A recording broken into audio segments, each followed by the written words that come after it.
Disco Elysium.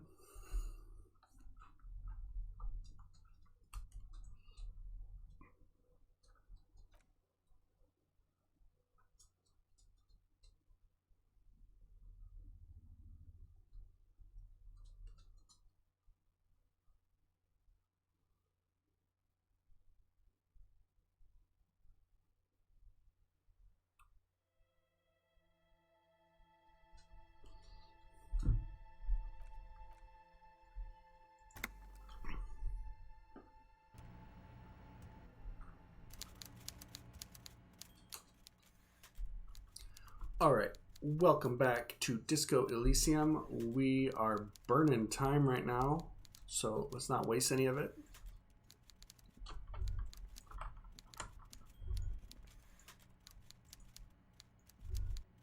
Before you is a walrus of a man seated behind a large desk. He looks up from his work, not the least bit surprised to see you. With great effort, he straightens himself up in his chair, yet says nothing. He simply stares at you. Are you in charge of the dock workers? Welcome, Mr. Dubois, Mr. Kitsuragi. It's good of you two to stop by. Please, have a seat. I'm Everard Clare, head of the Debarders Union here in Martinez.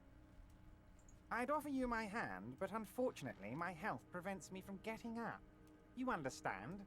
He looks extremely comfortable. The tiny folding chair, on the other hand, looks like a torture device. You go ahead, detective. Whatever he has in store for you, it can't be good, he thinks. I'll do my best. Forget about that. What's with this Dubois stuff? You're getting some seriously bad vibes from that name.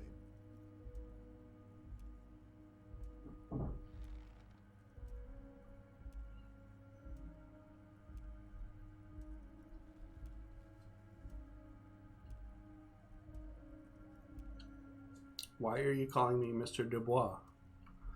Ooh, hail, lame llama llama. You're Fortniting right now? No problem. Keep on Fortniting. Hope you get that chicken dinner. Also, I want to thank you for giving a follow, as well as everybody else. I got a big follow party. Nightmare Claire followed 12 days ago. Okay, what do we got? Rito Sorelli followed. Lame Llama Llama, who just chatted, followed. Koshidono followed, and the Daily Rob followed. Thank you to everyone for those follows. I am talking with Everard Clare here.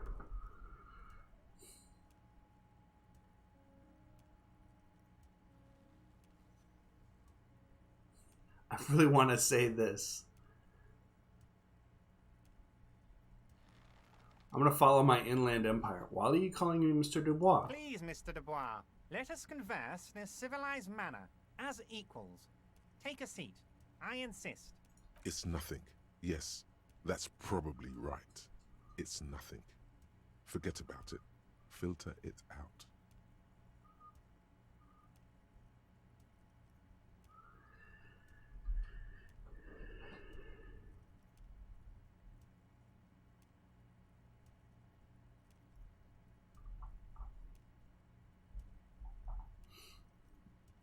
Take a seat. Excellent, Mr. Dubois. I can see that you're a reasonable man, and reasonable men can be of great use to one another.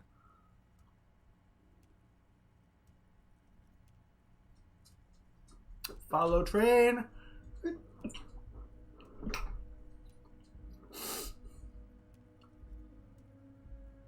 Damn, this chair is uncomfortable. So tell me, how can the head of the Debarders Union help a representative of the Revachol Citizens Militia today? The chair you're sitting on has got to be the most uncomfortable chair in the world. It's violating your backside. By the way, I heard you got a rather rude reception from a certain Lawrence Gart. Some people have no manners, it pains me to say. This should take care of that nonsense.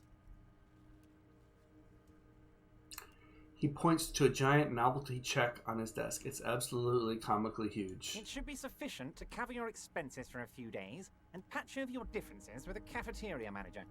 Go ahead, take it. Points at it again. Wow, that's 25 real. That's good money. You need it.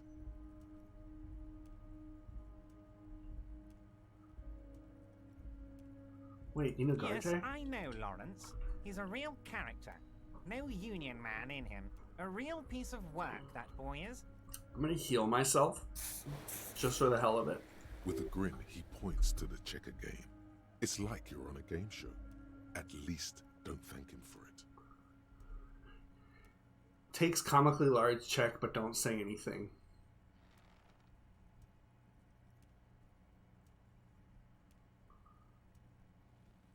Is there anything you'd like to say to me? Or... No.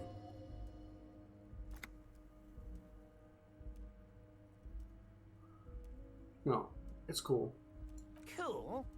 I wouldn't go that far. I'm sure there are cooler things than delivering a comically oversized novelty check to a cafeteria manager. But, sure, if that's what's cool nowadays. It's cool.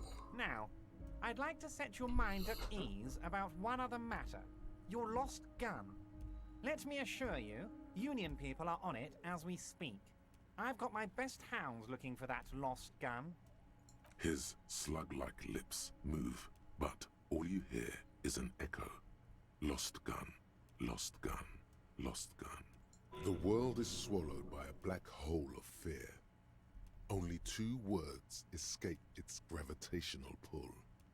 Lost and gun. When he said, "Don't worry," he actually meant, be very worried.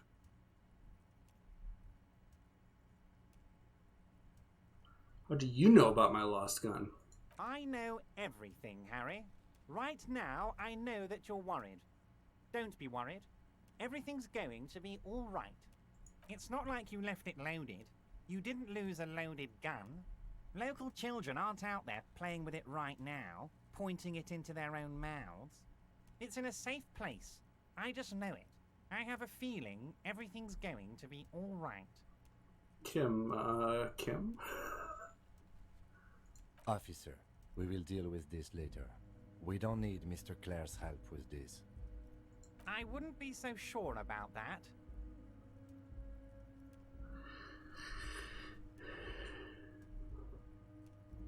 -1 took the novelty check? -2, the chair is killing you? I want a do-over. Don't sit in the chair. God, you're sweating. Your knee is jerking. You're about to cry, aren't you? You're about to cry because you lost your gun and those children are gonna shoot themselves with it. No, I'm not about to cry. Mr. Dubois, you don't look so good. What is this, Mr. Dubois, he keeps repeating? What is he trying to pull here?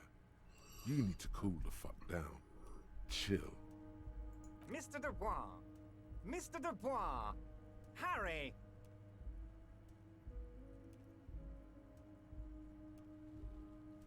Keep sliding down the chair like a jello shot. Mr. Dubois, are you okay? Can I get you a glass of water or something? Are you having some kind of medical emergency? Maybe you could use your hands somehow, in a kind of throw-in motion, like you're throwing that Mr. Dubois act right back at him. He's Mr. Dubois.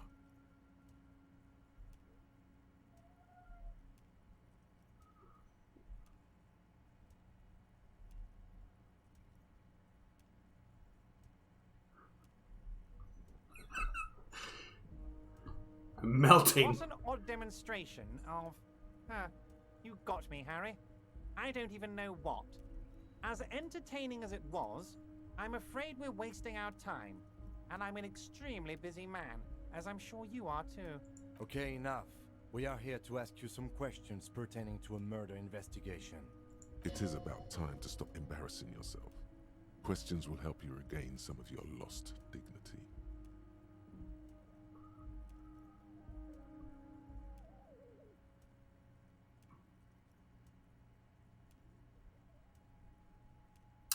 Aren't you going to ask me how I got on? Honestly, I didn't want to bring it up, Harry. I heard you have become Measurehead's race pupil.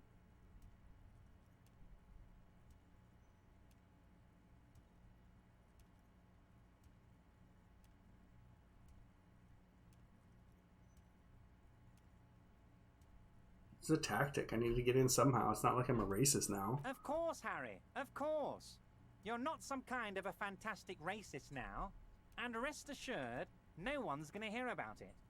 No one's going to know what you did with race there, Harry. Your race bonanza is safe with me. Word of how racy it got will never leave Martinez. Anyway, I assure you, I am a very well-informed man. Information reaches me before I even get the chance to request it. Called me Mr. Dubois. Why? Of course. Let us dispatch with the formalities. You call me Everard, I call you Harry. That's what the hanged corpse called you. Harry. So that's really my name? My God, so it's true. I didn't want to believe it, but you are a fantastic science fiction amnesiac cop, aren't you? What are the odds of that? I think the odds of that are very low. It might be a good idea to hide your confusion. I mean, see what his game is first. Remember, he's fine. I'm just testing you. So good to hear that, Harry. Apparently, my sources were wrong. However, if you did have a spot of memory trouble, I could help you out. With my big fat folder. Words flow like a river of honey from his lips. I guess word has already reached him. No matter. No harm done. Are you trying to tell me you've gotten hold of some of our documents? Mr. Kitsuragi, would you mind? Me and Harry are talking about his lost identity right now. Don't just jump to the folder. That's not smart. Shows you're on the edge. Do some probing first.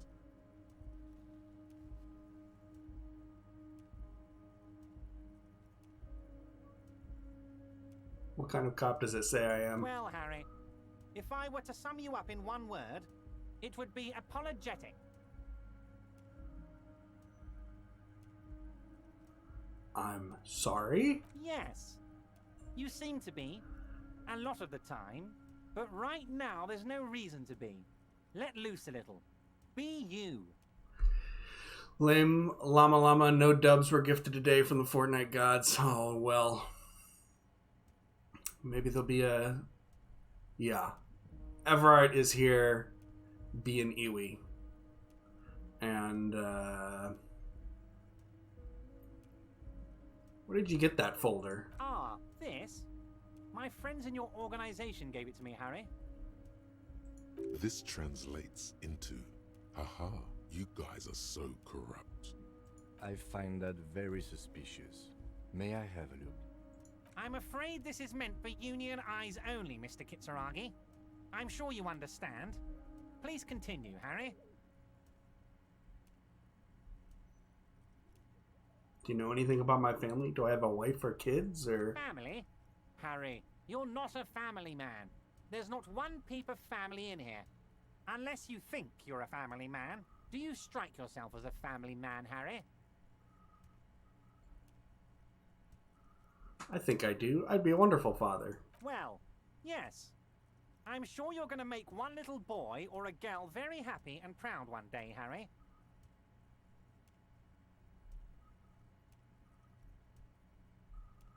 Let's get this straight. What's my full name? It's Harry. Harry Dubois. You feel like a Dubois, but you don't feel like a Harry. Strange. Wait, I thought you are Harry Dubois. No, I'm really not. You are Harry. I feel like a Dubois, but I don't quite feel like a Harry. Something a bit longer. Sure, okay. You're Harold. Harmon. Haroldamus. But that's not what the record says. The record says Harry Dubois. A real man's name. Mr. Kitsuragi doesn't seem even slightly empathetic to your memory loss, Harry. I, however, wish to help you any way I can. Let's talk about other matters for the moment. Of course, Harry, of course. Let's not linger on personal details and amnesia. You wanted something from me.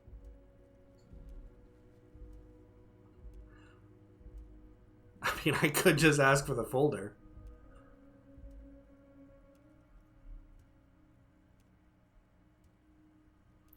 want to talk about the hanging.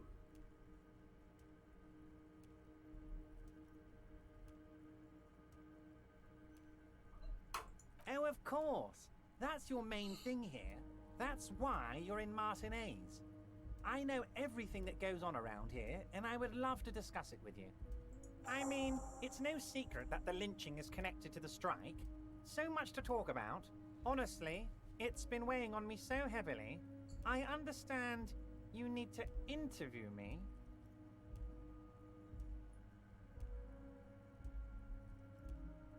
I sense there's a but. But there's a thing that's been keeping me up at night. I want to talk about the hanging.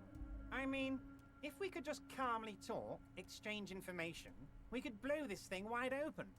Yes, that sounds good. Let's do that. But I can't think straight with this thing weighing on me. You're police officers, aren't you? I have a crazy idea. You guys are basically door-opening machines, incredibly talented at opening doors. Kim, is that true? Are we door-opening machines? I'm not sure I understand. If you're asking us to break down someone's door, it's not going to happen. Come now. I just need you to go open a little door for me and leave it unlocked. A simple thing. Absolutely nothing shady about it. An excellent opportunity presents itself, sire. You could win the trust of the arch-liar, pretend to play into his hand. Then, should you wish, bend his efforts towards your own. Why don't you just open it yourself? Harry, I'm a very busy man, and more importantly, I don't have that extraordinary physique you do. Are you looking at the same person? I could run around all day. You want to send someone a message that the police are working for you. I repeat, I'm a very, very busy man, Mr. Kitsuragi, and therefore I must occasionally enlist outside help. So what will it be, Harry? Whose door is it? No one's. It's just a weasel. A weasel lives there. Nothing for you to worry about. What do you mean by a weasel? A loud blabbering weasel. When weasels feel no one is watching, they start acting foolishly. Just go there, unlock the door, and leave it open. It's been such a burden on me, Harry. I just want this to be over so I can discuss business with you. I bet you don't even know anything about the hanging. Harry, my dear friend, I am what people call a local bigwig. I know everything that goes on in Martinez. Fine, I'll look into it. My friend. Just let me know when it's done and we can take our friendship to the next level. You can get the key from Manana. He's down by the gates. Manana's like a free agent in the Union. Special operations. Hardened socialist. A real free thinker too. He'll tell you precisely where the door is. One last thing, Harry. Just open the door. You don't need to go in or anything. I just want that weasel to come home and see the unlocked door.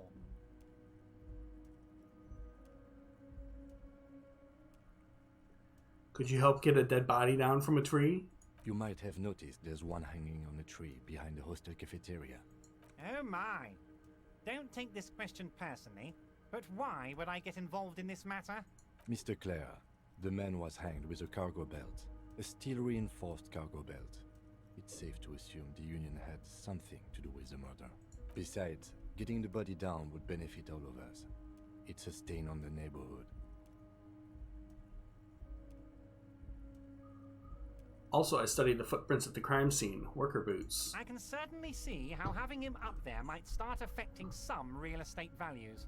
But of course, all joking aside, I am going to help you. Jean-Luc, my boy, I'm sending 2 police officers down.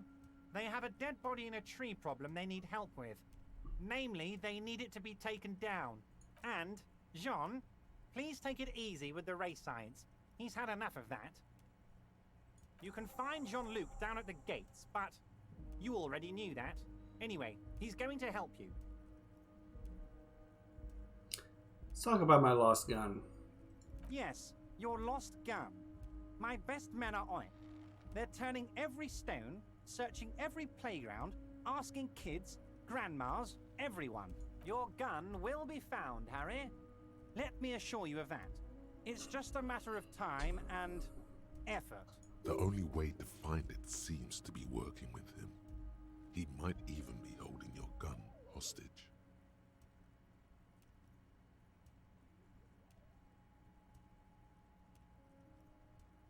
Hold on, could he really be holding my gun hostage? Who knows? Only one thing is certain. If you work with him, you're going to get it back. And working with him might be the only way to do it.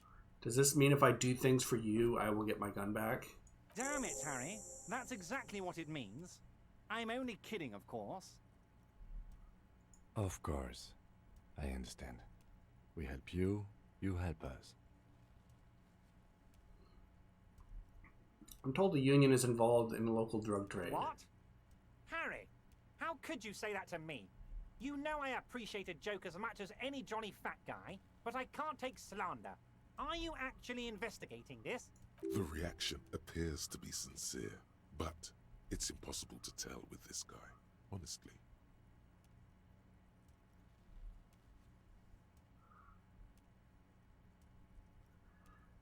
No comment. Harry, you wound me, Harry, in the heart. But I trust you to put this... He's hiding his real reaction beneath courtesy. Thank you for your understanding. We will continue to do what we must. You too, Lieutenant. You know, I like you, but you never were my favorite. I'm a Harry guy. I'm Team Harry. None taken. Did we have anything else to do here, Harry?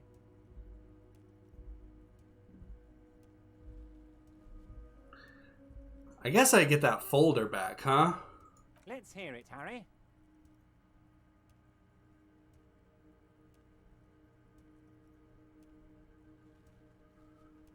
Have another look at that folder. As you look at the folder, Everard covers it with his hand and pets it. He's hiding it from you because it's not a real RCM folder. It's just another one of those brown folders you saw in the file cabinet. That's not an RCM folder. Okay, Harry, you got me. This is from the Census Bureau, not the RCM. Those Census Bureau people are absolutely corrupt. You should do something about them. He got the name from the Census Bureau, and everything else from your actions here in Martinez. Yes, Mr. Kitsuragi from the Census Bureau. Like I said, now I'm actually a very busy man, so is there anything else I can do for you, Harry? That means he doesn't really know anything about you. A pity. The mystery of you will have to remain a mystery for the time being. So the Census Bureau says my name is Harry Dubois? Yes, that's what I said. Try to keep up, okay? Let's move on.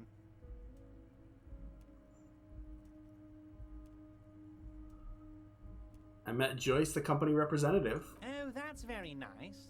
I haven't gotten around to her yet. I'm very, very busy, you see. I hope you're getting along. One thing I want to make very clear, Harry, is that this is not some kind of union versus corporation situation. Everyone is just pals here. Just pals? We're all trying to do what's best for Martinez here. Don't feel like you can't cooperate with her because you and I are such good friends and I'm helping you get that nasty body down from the tree. And with finding your lost gun. I'm not a jealous guy.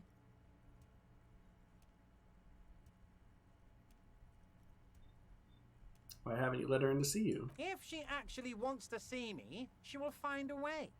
Any good negotiator would. And I just don't have anything to discuss with a bad negotiator. He doesn't want to see her. It's as simple as that. Everett, Joyce seems to think the Union is lowballing her. Yes. Low-balling, of course. This isn't a casino, Harry. Real people, real livelihoods are at stake here. But everything's a casino for those rich types. His expression makes it clear. This is childish and irresponsible behavior. Joyce said the previous Union leader vanished under suspicious circumstances. Vanished? Harry, the woman left her casserole in the oven and couldn't make it here in time for the voting. Oh, did I leave my casserole on? Better go home and check. The election can wait. When she got back, the whole thing was over. Wait, there was no mention of a casserole from Joyce. Funny, Joyce didn't mention any casserole. Harry. Do not fixate on this little matter. Maybe it was a rabbit stew, or a hairdryer, or an iron. The point is, her heart wasn't in it. Mine was. That much is true. His heart truly is in it, though you wouldn't think so by looking at him. This particular brand of humor he has, it makes for a fine distraction. If it's spilled blood you're looking for, then there certainly isn't any in his expression or demeanor now. What happened to the previous negotiator, Mr. Gaumont? What do you mean, Harry? Nothing. I let him go. He made concessions for the company in previous negotiations. Why would you let an ally like that go? He's an old man, Harry. I wanted him to spend more time with his family. God knows how long he's got left. Called him a midget. Harry, I have little people in my organization. I would never call someone a midget. What is this? Honestly, I'm beginning to think you're a midget, Harry. I'm only kidding, Harry. You're not a midget. No one is. We're Okay, let's conclude. Of course, Harry. Let me just assure you one more time. It's perfectly okay to share anything we discuss here with this Joyce. This is a completely transparent organization. I have no interest in what she is doing, but I myself have nothing to hide. Your business is your business, and I respect your privacy. Just remember, none of this is secret. Tell her about all of it. My brother's picture, my singing swordfish clock. Tell her how overweight I am and how I'm helping you find your lost gun. Tell her about everything. Everard doesn't mind. It is rather interesting to tell people things about each other, isn't it? It was nice telling him about her right now. I'm not going to say that. I'm going to leave now, but we might talk again later. Wait. You need this to get in and out through the gate. Thanks. I was wondering how I was supposed to get out. Here, you're one of us now. A real red and white Union man. Take care, Harry.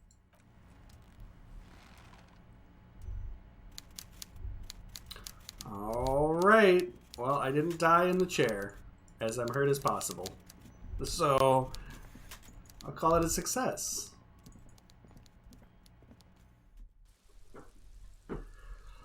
I didn't know that that was the chair, but it is indeed the chair.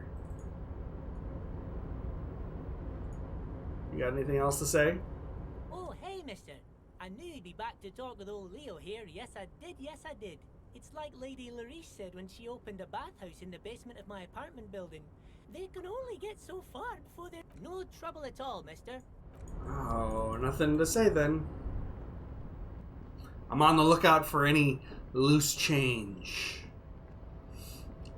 You love the guy sitting out there, or Everard?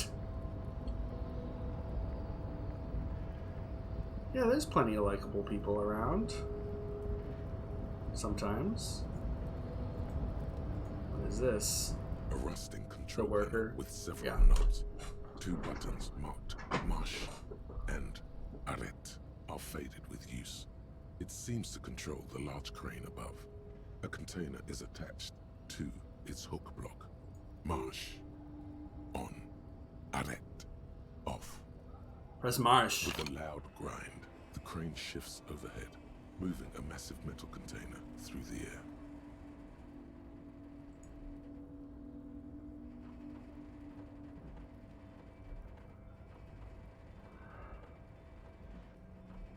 Oh, don't mind me. Just doing... I'm a union worker now. I'm working for the union. I am legally... a person. And with a surprisingly quiet thunk, the crane places the container down. This crane was built with a purpose, which has now been fulfilled. To move this container. What's inside the container? Who can say?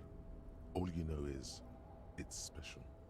I can't see how that was worth the wreckers, except for seeing the crane in action, which I admit was satisfying. Press Arrête. The crane does not return to its original position. It does not move at all. Alright, well, I've succeeded in moving it. Can I get in? Before you stands a cargo container, just one of many in the yard. Lieutenant, I think there's something special about this container. Is this like your thing with that wall again? No, it's totally different. I don't want to paint it. I'm just drawn to it. There are a million containers here. Why are you fixating on this one?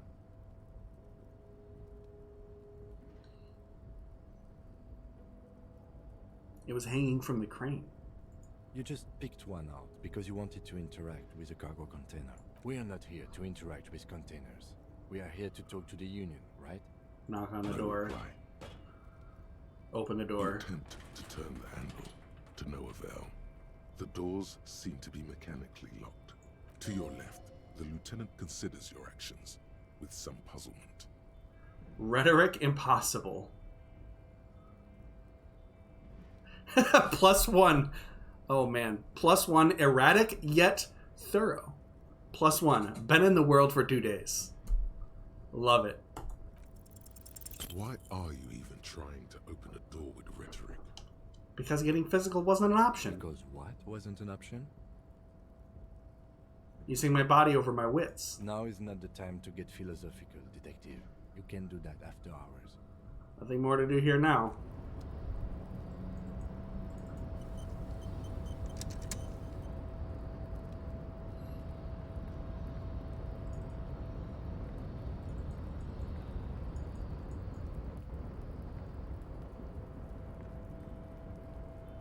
I'm ready for it. Alright, now what sort of mechanical button would allow me to open that container? Because boy, do I want to open it.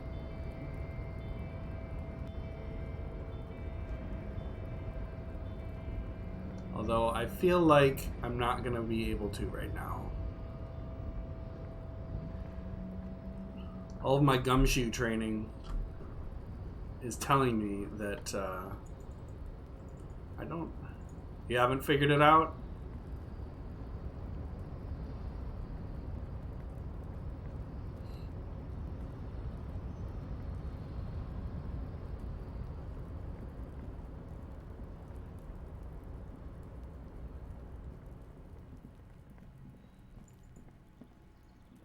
This is the night.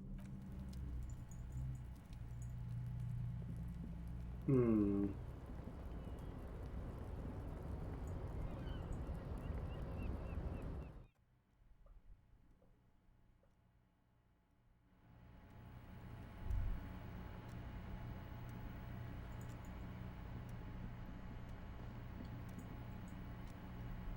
imposing combination of a punch clock and a payphone is looking down at you from the wall.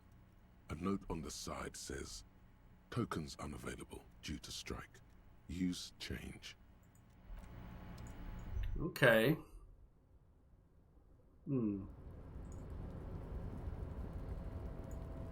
Oh. I've got a level up here. I don't know if I want to use it quite yet. Items. I've got postcards. Happy couple.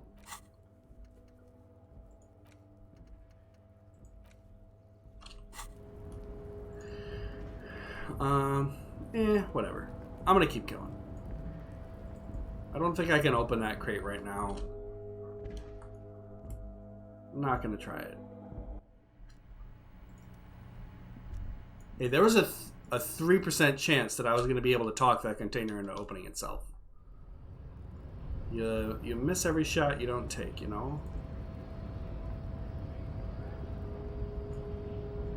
Alright, Measurehead. The unpromising race pupil returns. Everett told you to help us get the body down from the tree. So it was. My unpromising race pupil entered the harbor and used my superior to give me orders. I salute your cunning and will remove the body from the tree with my bare hands. You're so noble, Measurehead. There's a but. But while I am gone, someone must stand guard on the bridge. That someone needs to be you. Both of you.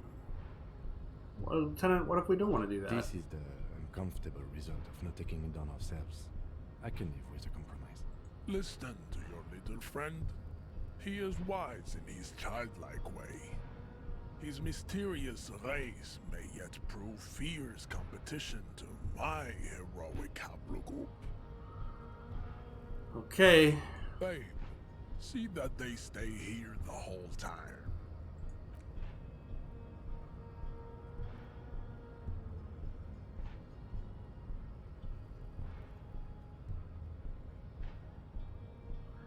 I probably should have come back to do this at night. The woman's gaze follows Measurehead as he leaves. So, I don't know, maybe not. It doesn't matter. So, you guys are like cops or something? We're just trying to keep things from going to shit. Have you ever thought that maybe things should go to shit? I'm Katya, by the way. You hear that? That sound. He's breaking something. Yeah, Jean-Luc must be really tearing it up over there. I wish I could see it. I also wish I could see Look it. at you! RCM rent-a-cops! Guarding that bridge like Evrod's lapdogs! Is this where it's at now? The RCM is for sale! And who are you? What is your business here? Why are your clothes 4 sizes too small for you?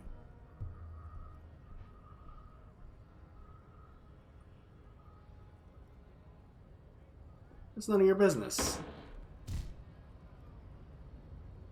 A shrill laughter interrupts you, echoing across Martinez. It's Kuno. Then, the man turns to look behind him at the behemoth appearing around the corner, approaching him, walking past him.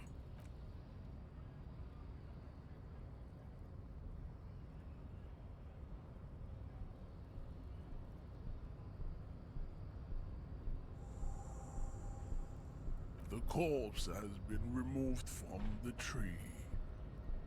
Stand down and congratulate yourself. You have sided with Ray's victory today. There's no side choosing. We did what we had to do to keep order. And what you had to do was to become a Union man for all to see.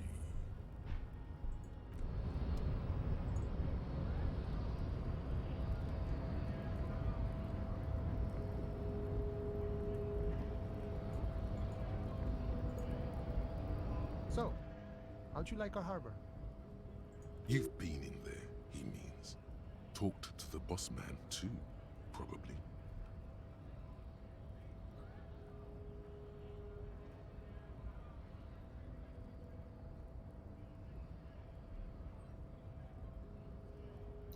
Was nice It's enough. by a rest area on the path leading across open plains. Right. You talk to the boss, eye to eye, like men of the plain. If you have any more questions, I'm set to talk. Any idea who killed the hanged man? The mercenary, eh? Who could have killed him? That's indeed the question. Why even do such a thing?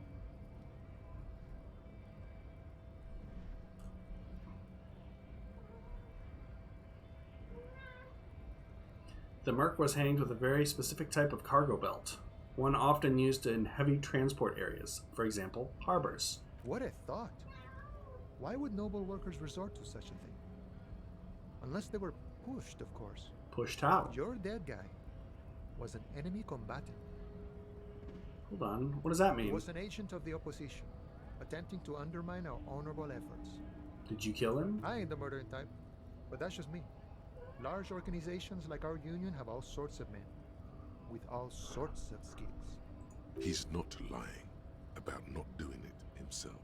Understood. This has been of limited use. Still, thank you. No problem. I wish the best to you in your search. Sure, I'm glad it's not my search. Everett said you have a key to a door. A key, huh? What door is this key supposed to open?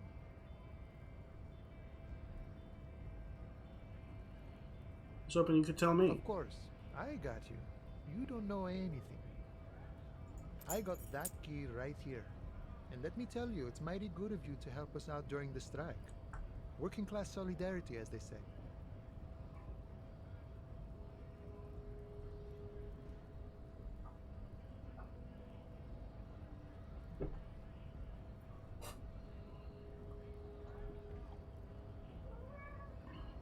I'm not really doing this for political reasons. Oh, so the none of the above type are you?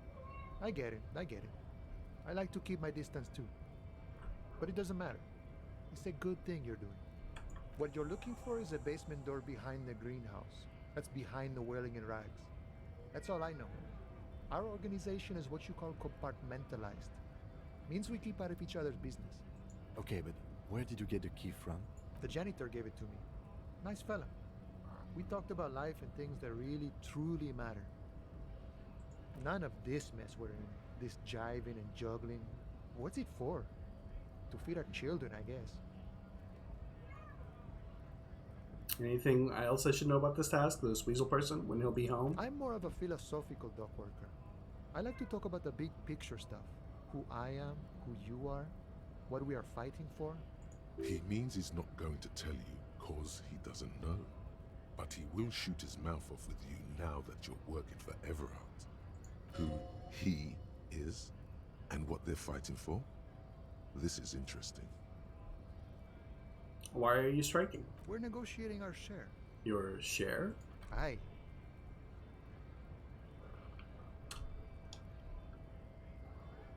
Wait, so not wages or pensions or... The stuff. They already covered.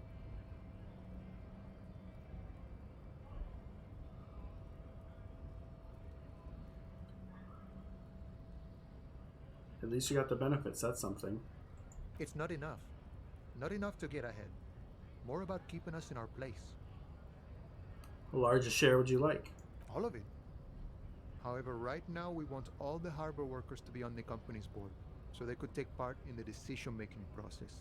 This seditious talk sounds like communism. Just so we're on the same page, communism is basically wanting to kill the rich people or deporting them to a labor camp in southeast Grad. But don't say that out loud if you're a communist. The boss man Everett. What can you tell me about him?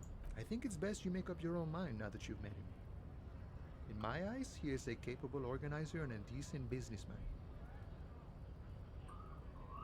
What does bossing the union entail I anyway? guess you kind of get to be the village chief. He oversees the harbor, makes deals with the owners or other relevant parties. Watches out for his own. By that, you mean corruption? By heavens, why would he not be corrupt? We live in a harsh and disordered world, see? And in this world, the old man is corrupt for our benefit, and we know it. Appreciate it even. He is, personally, not too lavish. The desk seemed a little lavish to me. He is reasonably lavish, sure. That's his prerogative. It's not like you want a saintly demeanor on a corrupt motherfucker. That would be a manipulative illusion. Besides, there are no non-corrupt systems in the world anyway. And moralism is the most corrupt of them all. This man has political theory, and it has not failed him today. You a communist? No. I don't think I'm a communist. Seeing something of value and saying I want it all to myself is a much older and simpler notion. No science to it at all. Even a weak child can think it. The only things holding someone back are I can't and I shouldn't.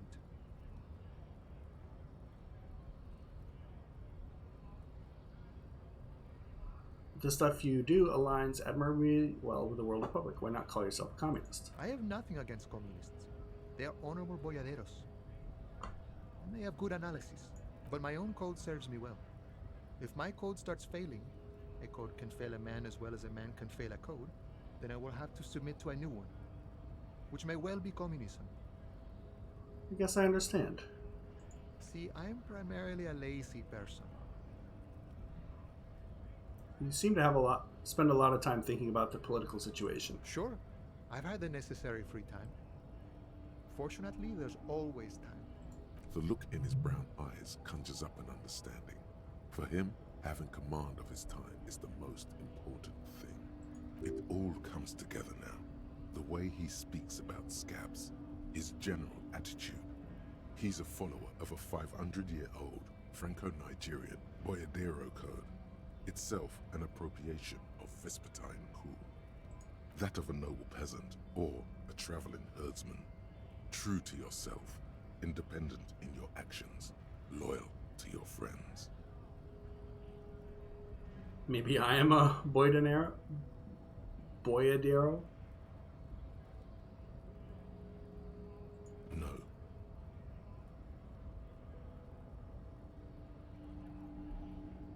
Unless... No. The man sits on the railing, his hands reaching far and wide. Yet it feels as if he could, effortlessly, go even wider, if need be. An endless torrent of time. Actually, do you know anything about the Hardy Los Boys? Ardis? They're an independent militant group. A bit too high-strung, but it comes with the responsibility. They're sort of like you. Preserve the rule of law and all that. Except it's Everard's law. But really, they're just like you. I'm talking to you, gotta run. Okay.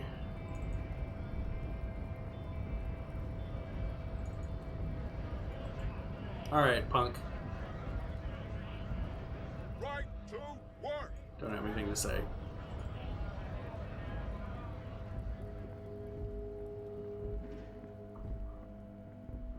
Okay, okay.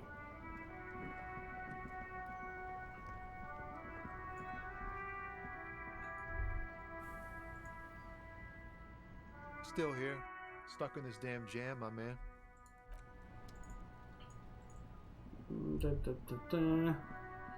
Alright, we got the body down. Wait, did I visual my calculus my way You through see a this? set of tire tracks in the brown slush that covers the plaza mosaic. Okay, here we go. I got a visual calculus. Level up. Wait.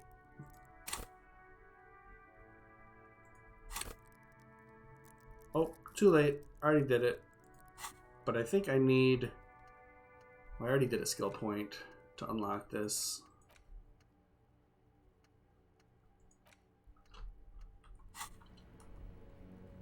You see a set of tire tracks in the brown slush that covers the plaza mosaic. No, these tracks are not interesting at all. Come on. I guess I should have changed my clothes for that or something. What's up, Kuno? You missed a good show before. A kid came by and completely fucked the tree to pieces. He fucked the tree up! Fucked it good! It was porno!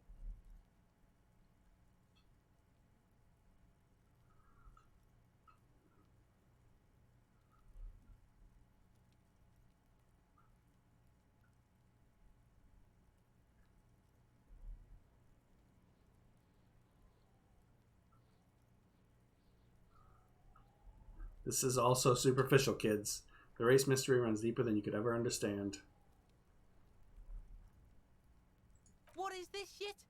Talk normal to Kuno? You got your fuck bag down? The huge kipt made him his bottom kipt, Kuno! Stay away from him! Kuno doesn't fucking care. Okay.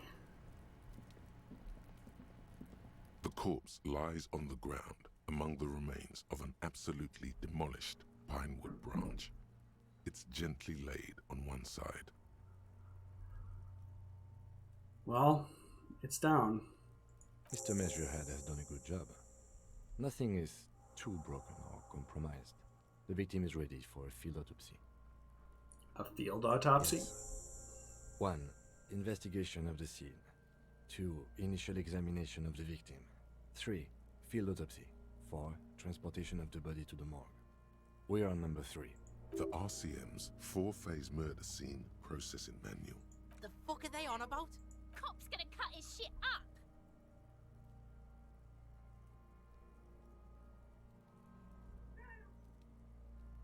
Don't we have someone else for this? A doctor? No, you and I are detectives. The honorary rank of detective signifies our ability to handle the entire incident chain. From autopsy to cleanup to social work. Everything. Yes, I feel like a detective. You are. Your station would not have assigned you on this case if you weren't. Now, The lieutenant adjusts his glasses and takes a deep breath.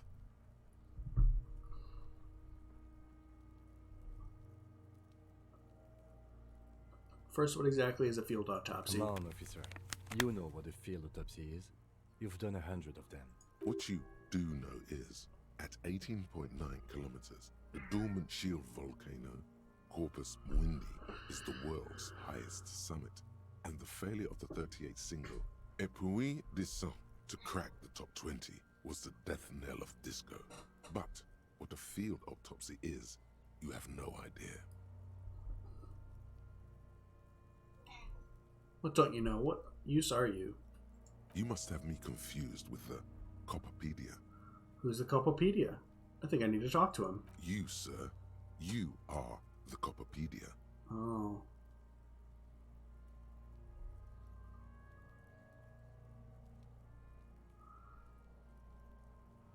Clap your gloves hands. Yes, let's get in there. There truly is a time for everything, even for yellow gardening gloves. However, they are lacking hygienically. I suggest you get in there in limited capacity. I don't know. What do you mean? I mean when I need you to. Until then, I should handle physical contact, and you should take notes. Where should I take these notes? In my paperwork? Yes, you see, the field autopsy form is the one on red copier paper. Tell me something, dead man. Shoot, Looney Rooney. No. Come back later, Corpo. Amuse yourself with my frank manners and my memento mori features. If possible, also, see me in your dreams. Open the ledger at the field The autopsy dead man form. stares in silence as you crack open the ledger. The bright red paper is covered in boxes and lists, describing the condition of his skin and organs in 3 parts. Above those, an 11-field info form needs filling out first. It begins with 1 assistant. That's you. Right, Harry Dubois. the corpse is indifferent to your scribblings, just lies there. The next box says Corner case number. KK57-0803.0815.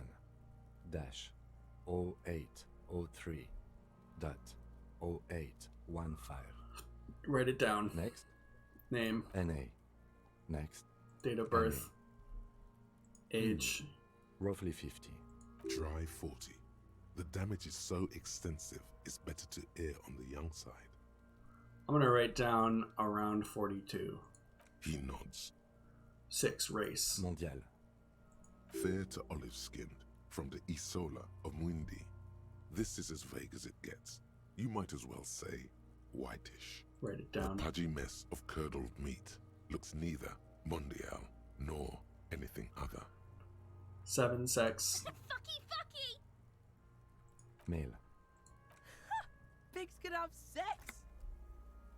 Right, male. Nor does he look male, with his pregnant belly and indistinguishable face. 8, date of death. We're still going with March 4th. 51. 4/3/51. What else? 9. Body identified by is non-applicable. 10. Case number is the same as the coroner's case. KK 57 0503 0815 listens motionless, with the cargo belt still around his neck. Only one box remains. Evidence of treatment. None. At least not after the initial examination. A strange word. Treatment. What exactly is treatment anyway? Interfering with the body's position or wounds post-mortem.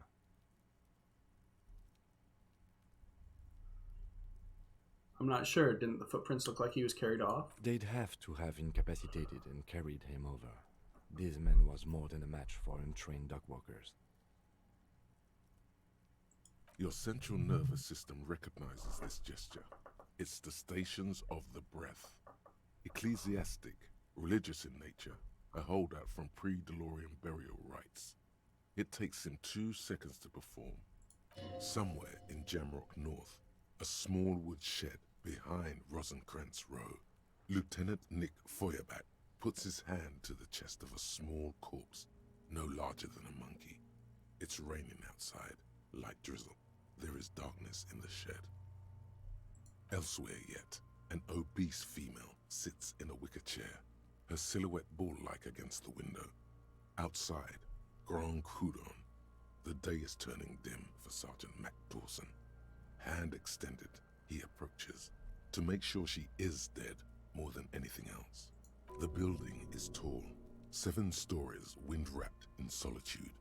Most of the apartments are unoccupied. This was a suicide. The other, an accident. The small one.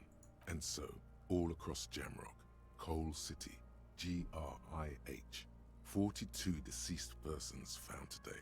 42 stations of breath. We should start the post-mortem. The corpse cannot feel Kim's hand on his chest. It no longer meaningfully interacts with its surroundings. A thicket of boxes and lists on red copier paper tries to answer why. 1. External examination summary.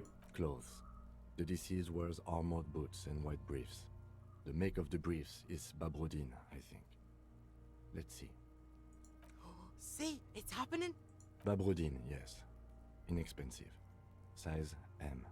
Color white. The disappointment is palpable. The red-haired thing was expecting something more lurid. Write it down. The rest of the clothes have been removed post-mortem by scavengers in order to get to the victim's ceramic armor. Officers are in search of the missing pieces. Removal of the boots is left for processing. It would be clever of you to omit the boots altogether, sire. If you are to keep them for yourself, as you ought to, you have deserved them more than anyone else.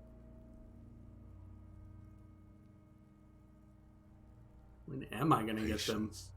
After the autopsy, before the body is taken away, there will be a window of opportunity. After the lieutenant has gone to sleep. I hope this has helped you, my liege.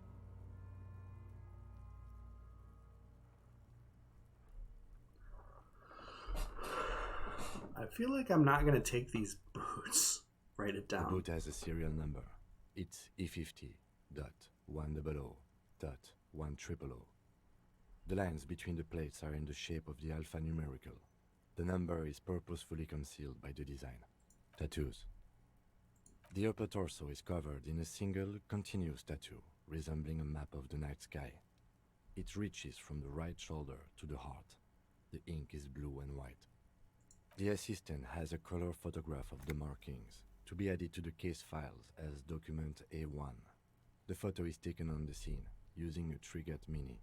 The deceased has a belt for airlifting cargo around his neck, tied with a hangman's knot. Color yellow. Length 3 meters. There is a buckle on the other end.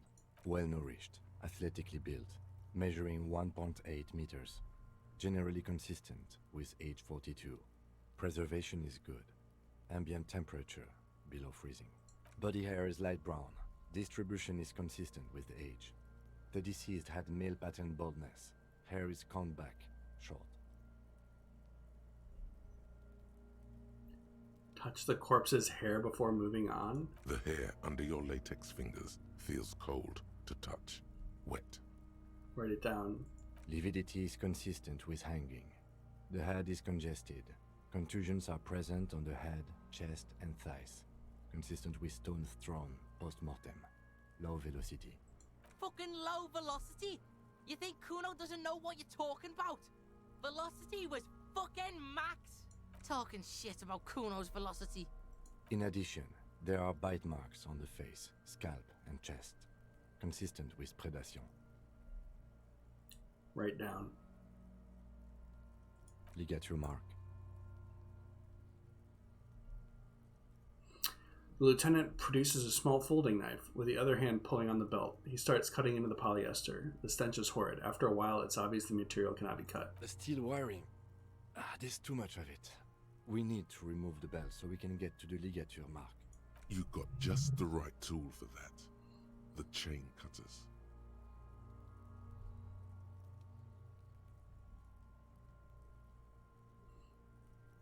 Oh yeah, I'm prepared.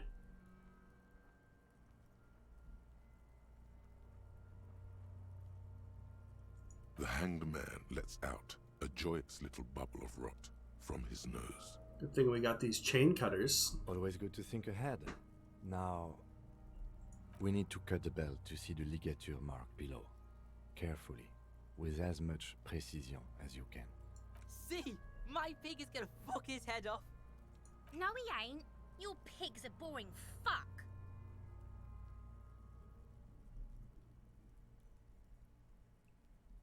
I'm not your pig, You Kuno. are? You're Kuno's pig? Look for a good spot to The cut. belt is equally tight around the whole circumference of his neck, swelling over the edges like white bread rising from the east. The knot is the weak spot. The chain cutters fit in there. Steady now. Minus Like a one flower stupid arrangement. argument with 2 Kuno. cuts, and it should come loose. You jam the cutters right under the knot. That seems like a smart idea. Yeah, somewhere there. Already they're buried deep in the man's flesh. Then you rotate them to get a better hold. Then...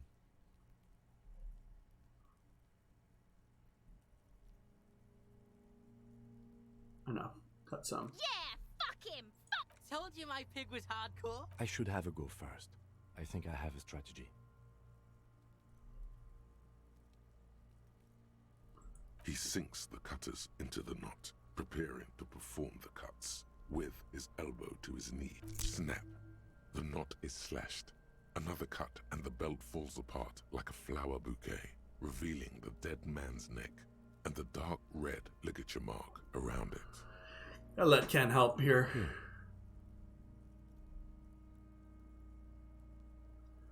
He hands you the chain cutters back and then kneels closer to the body, running his finger along the dark red groove until he comes to a gap. The rope rises to a point, leaving a gap in the ligature mark. The suspension point is in the back of the neck, on the nape. Hemorrhaging is observed on the skin, above and below the ligature mark. The mark is well pronounced, consistent with a drop from 1 or 1.5 meters. Chest is intact, normal contour. Abdomen is protuberant, pelvis intact. Genitalia... No! Let's get out and see! I fucking knew it! This is clearly what they've been waiting for, ever since the autopsy began. The lieutenant is trying to make it as boring as possible. Genitalia is male and unremarkable. No evidence of injury. Write it down and move Back on. is symmetrical and intact. Upper and lower extremities are intact, but asymmetrical. There are combat injuries on the right hand, thigh, and hip. In addition, I see smaller, residual scars, too numerous to count, covering about 30% of his skin. From wounds sustained over 2, maybe more decades, dispersal and accumulation indicates long and active combat duty. The scarring is extensive, way more than the law officials. We have a real museum here. Of battles, wars. Last item, hands. Pick up the hand. His flesh is cold, icy. Pleased to meet you. Where are you from and what's your name? My name is... I'm only fucking with you. I know where you're from. From Cappadocia. And your name is Il Corbo. What can I do you for, Il Corbo de Cappadocia? Nothing. I got nothing. Nothing does. This was pleasurable. I sincerely thank you for touching my hand. We should do this more often. Be close like this, I mean. Hands are clean. No sign of injury from struggling. Were you expecting any? I was. Maybe I'm just not seeing them. Honestly, this stench is making it hard for me to think at the moment. Ooh. That's all for the external. Well done. What next? Internal examination summary. Central nervous system. I have nothing. Do you have anything on this man's central nervous system? Of course, there is a moral to be drawn from it. A moral to this story. If I may add the moral of this story. What would that be? The dead man looks, too, with barely contained excitement to hear the moral of his story. The brain is very vulnerable to compromises in its blood supply. I think that may well be the moral of every story, officer. I'll rate NA. Good. Musculoskeletal. Purge fluid is coming from the mouth. Not injury related. Eyes and tongue protuberant. Hyoid bone. Let's see. With his eyes almost closed, the lieutenant puts his hand on the dead man's throat and begins to massage it, gently.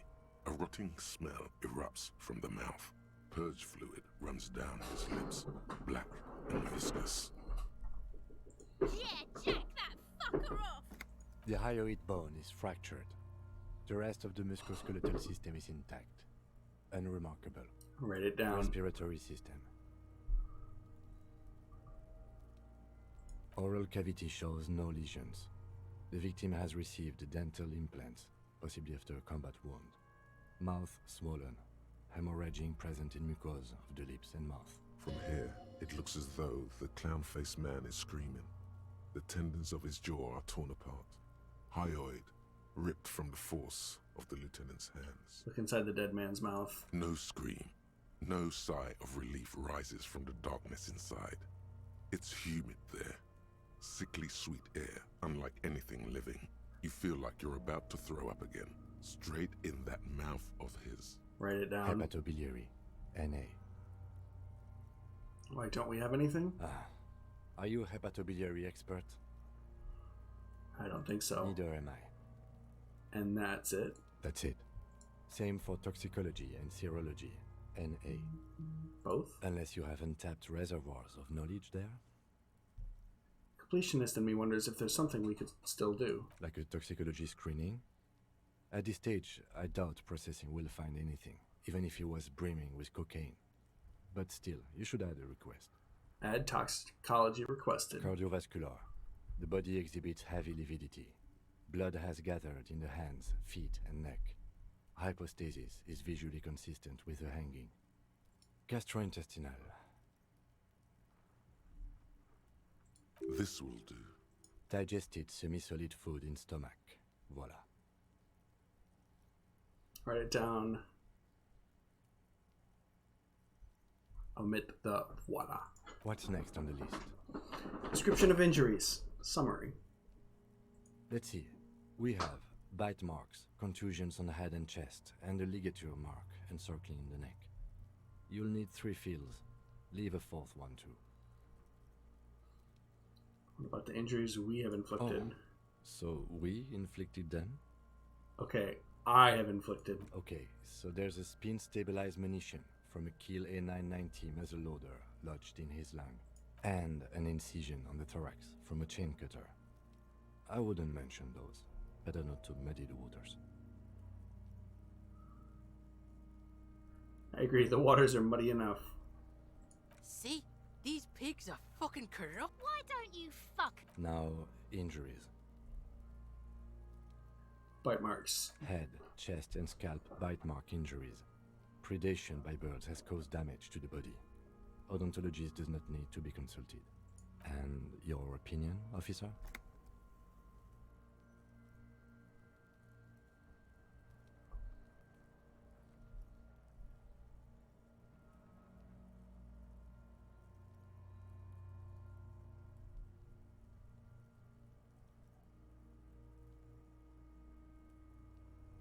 Non-fatal post-mortem. Agreed. Next injury? Contusions. So, the scalp bleeds from a post-mortem head injury, a stone. The injury does not have the rim of an early inflammatory response. The perpetrator on the scene has confessed to causing it post-mortem. At maximum velocity, fucko! Has confessed to causing it at maximum velocity. Write it down. Coagulated blood sticks to his scalp and chest, where the countless stones have hit the dead man. Beneath, the description of injury. 2 boxes. B. Non-fatal post-mortem. Right. Next? What's the 4th injury field for? Nothing. Just in case. 3. Ligature mark. Finish the autopsy. A dark red abraded ligature mark encircling the neck, with a gap on the nape measuring, let's say, 7 centimeters. The hyoid bone is fractured. The cervical column intact. I see hemorrhaging on the skin, above and below the ligature mark. Depth of the mark, 1 centimeter. No signs of clawing on the neck. Below the note, 2 customary boxes wait to be ticked. The man's head jerks to the side. The ring around his neck is visible. Opinion. Fatal injury. That's it. We have established cause of death. It's not much, and it leaves much to be questioned. But it's a start. Let's wrap this up. I pronounce this field autopsy over. First, how did it go? Well, We established probable cause of death. Some would say that's the goal of an autopsy. We also requested a toxicological screening. That was thorough. The results should arrive in a couple of weeks, if we are lucky. I will not hold my breath. What else? We were thorough with the list of injuries, too. We described them all in detail. What is there to say? Given the circumstances, it was a professional field autopsy. What now? I need a copy of that autopsy form. Then I will drive him to Faubourg. What about a copy of your autopsy pages? For processing. He's thinking, did I miss something? I'm sure we didn't get everything. There's always something. Perception legendary. You run your hands over the victim's cold body, his limbs, his torso with its swollen organs. Maybe you should be more thorough. Look in his pants He again. pulled down his breeches. Marbling is present around the crotch. The penis has shrunk, crawling halfway back inside him. There is nothing mysterious or noteworthy here. Can't get enough of that dick. Do you think we missed something? You can't shake the feeling that there are more secrets concealed in the flesh before you. I've got a gut feeling there's more to this corpse. Okay, well, we are in livor mortis here. He is disintegrating. We need to refrigerate the body if we want to conduct another examination, and we need to do it fast. Okay, where do we find a fridge for the It would body? have to be industrial in size. Let's start by asking Gart at the Whirling in Rags and the Fritz store down at the gates. If they don't know, but only if all else fails. Fuck are you looking at, Beano man? You want a piece of the Kuno? Wanna get fucked? Only if all else fails. Kuno looks like he gets around. Knows Martinez.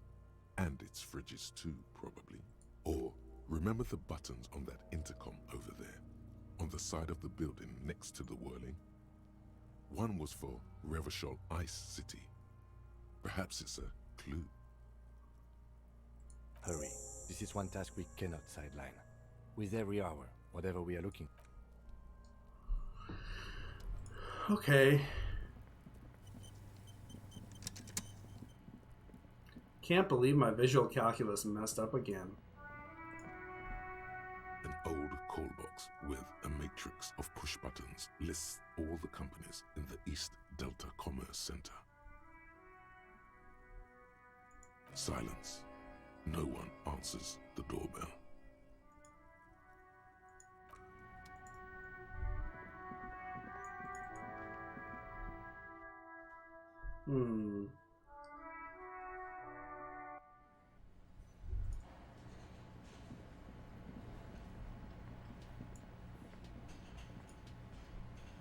Can I help you? I seem to be in need of a fridge. Yes. For the dead body. You want to put a dead corpse into my fridge, right? Yes, that's the gist of it. Well, I have a fridge, and you're not putting it here. Why? Because this is a culinary establishment, not a morgue. I can't believe you even asked me. It would only be for... Lieutenant, you too? You're asking too? No. The answer is no. I will not turn this place into some kind of macabre circus. Let's go talk to the Frit clerk.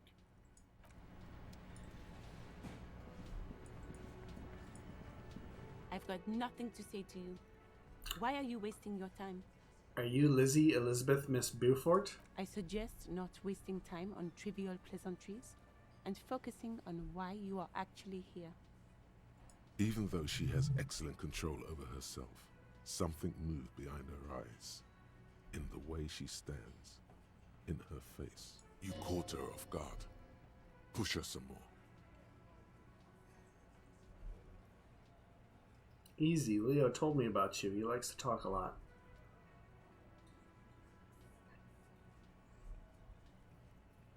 Oh, easy, Leo. Not easy. Leo, talk to me.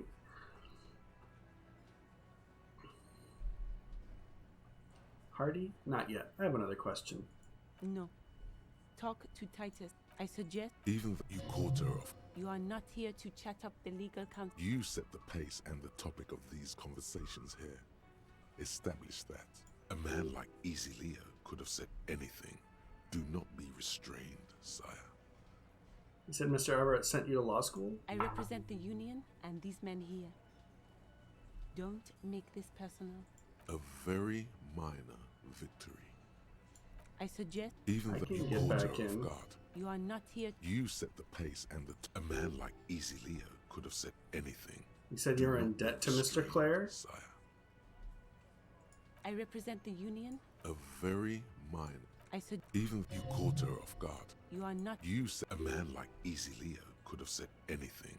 Do not be restrained, sire.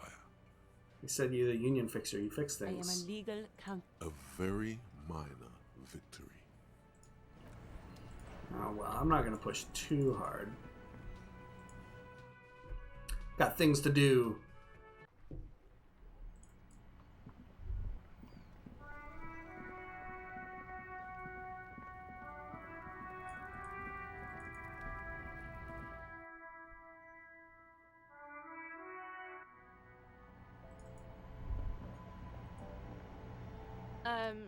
Is this about the questions again? Because I don't really know anything. You need to exchange this novelty check for cash. Wow. I didn't know you worked for the Union, sir. Anything else I can do for you? No, you don't work for the Union. The Union works for you by supplying you with cash. Do you have a fridge? Mm-hmm. Right behind you. So you're right, this is a fridge. Yeah. Wicked. I need to store a corpse here. You're joking, right?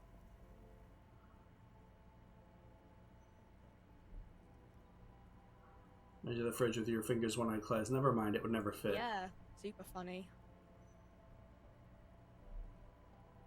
Mm-hmm.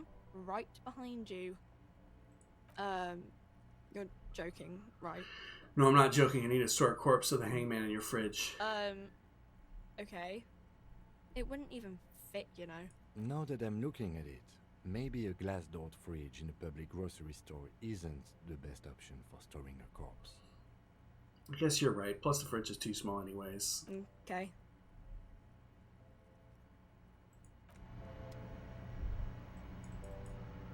Okay.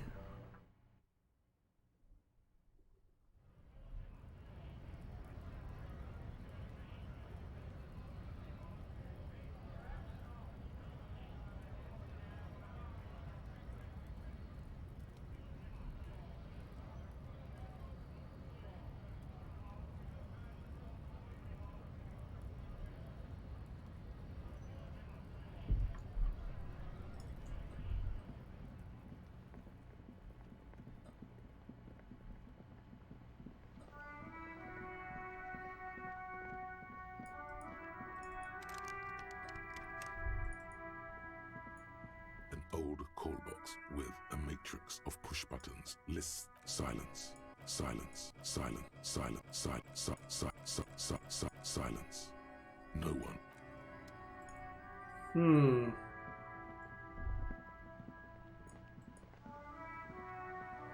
Every snowflake is like a little gift from the sky.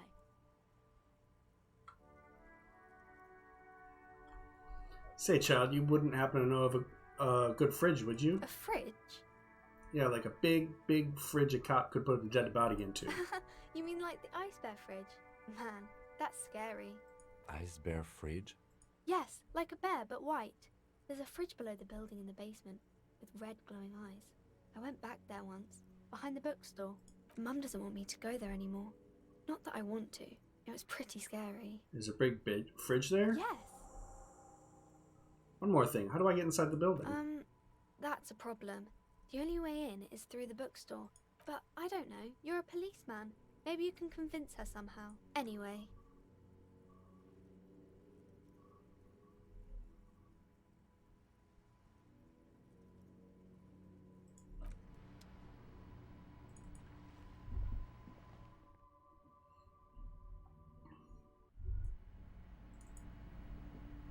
Hello again, esteemed officer, and Us- welcome to Crime, Romance, and Biographies of Famous People. I was told there's a huge fridge in the building cellar. Can you lead me there? A fridge?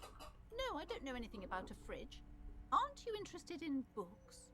For whatever reason, she's lying to you about the fridge.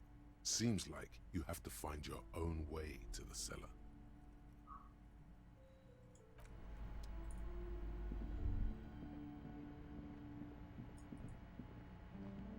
A heavy door with a missing handle stands before you, covered in dozens, if not hundreds, of Seminese trinkets and charms. It appears to be locked. Pain threshold. Huh? What can I do to increase my pain threshold?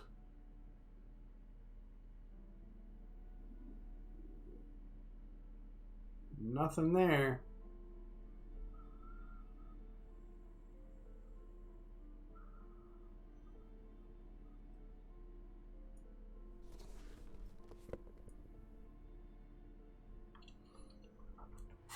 Physical instrument, maybe? I'm gonna try it. A heavy door with a missing handle stands before you, covered in dozens, if not hundreds, of Seminese trinkets and charms. It appears to be locked. Ow. Shoot. Whose moronic idea was it to just run through the door? Don't you know that things like that hurt?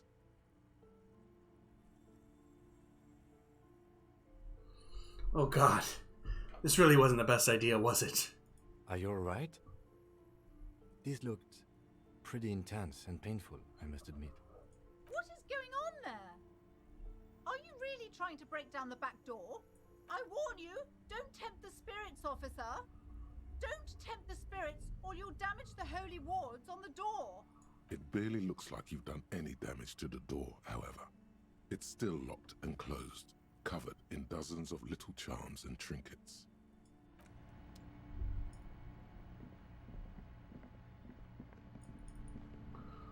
Alright. We gotta go to Kuno for help, I think.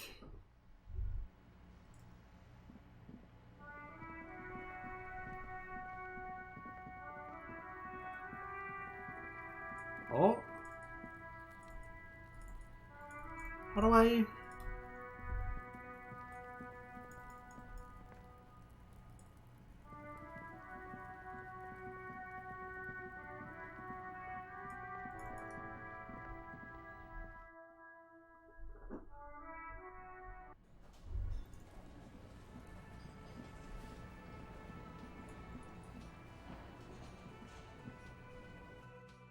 How does she get on the roof? The door is closed. This door can only be opened with a key. Still, nothing. The lieutenant gives it. He doesn't like where this is going.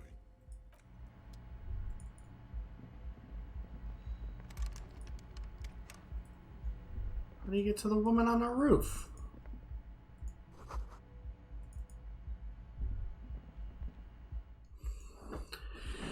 Okay.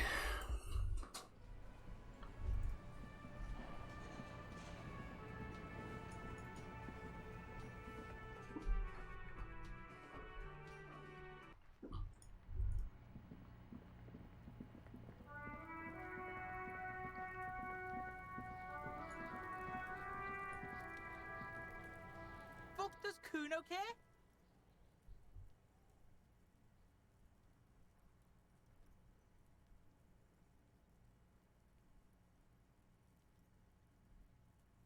The fuck about it? You're testing. Get lost. Yeah, the kingdom. Yeah, whatever.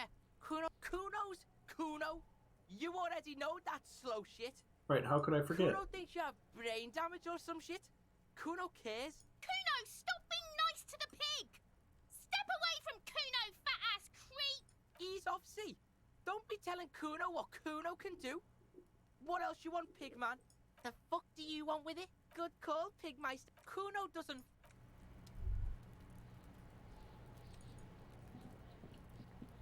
I'll die before I squeal, pig.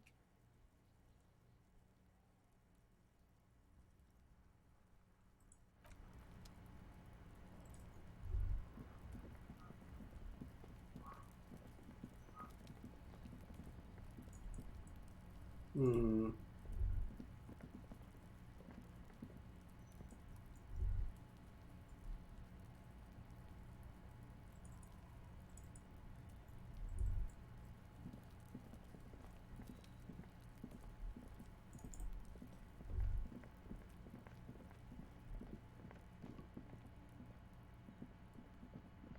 I'm frickin' stumped.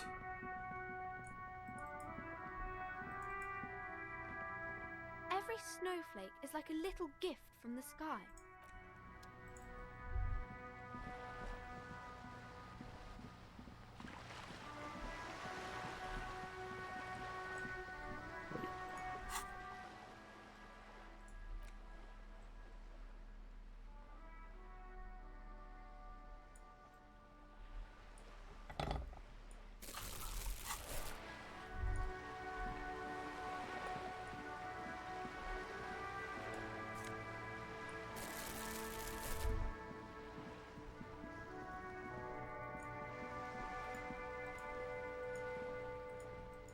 Yes?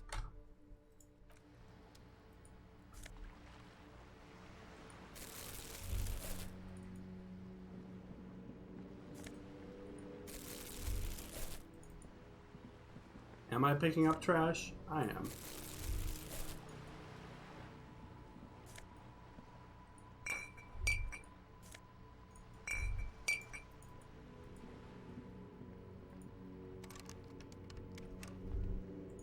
Hmm.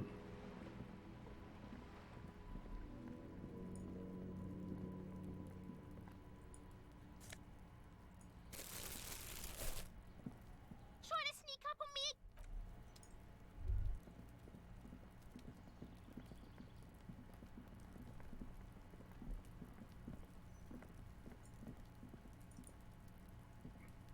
This must be it.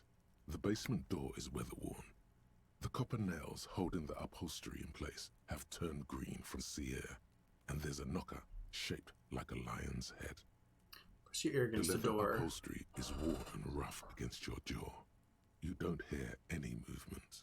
In fact, it's oddly silent in the yard around you. No birds chirp. Carefully knock. You knock silently. The upholstery muffles the sound. I guess no one is in. Lieutenant, what's your opinion of this task we're undertaking? Let's be honest. This isn't what I joined the RCM for, but every day tells you something new about yourself. Apparently, working with the local union boss to get info on an investigation is not something I'm squeamish about. So you don't mind if I unlock the door? I mind that the local thug is using the RCM for his busy work. But if this gets us to the bottom of this hanging, then I'm willing to look over. On the other hand, we could just leave and tell Evrart we opened the door. No one seems to be tailing us to see if we actually did it. Lie to Everett? That's an option? Yes.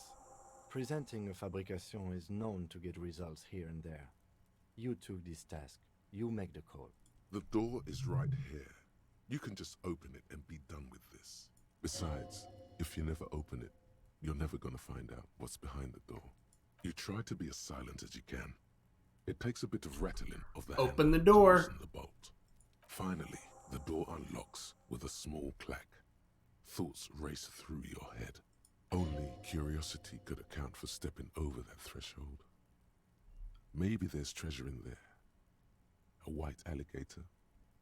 A fountain of quicksilver. There might be important information in the apartment. I mean, there might. As you hold the open door, you can feel the air moving.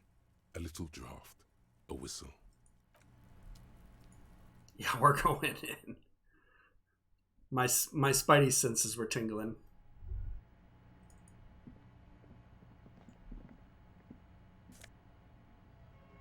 Yeah, we're gonna take everything of yours. Small suitcase full of clothes. Guests are staying over?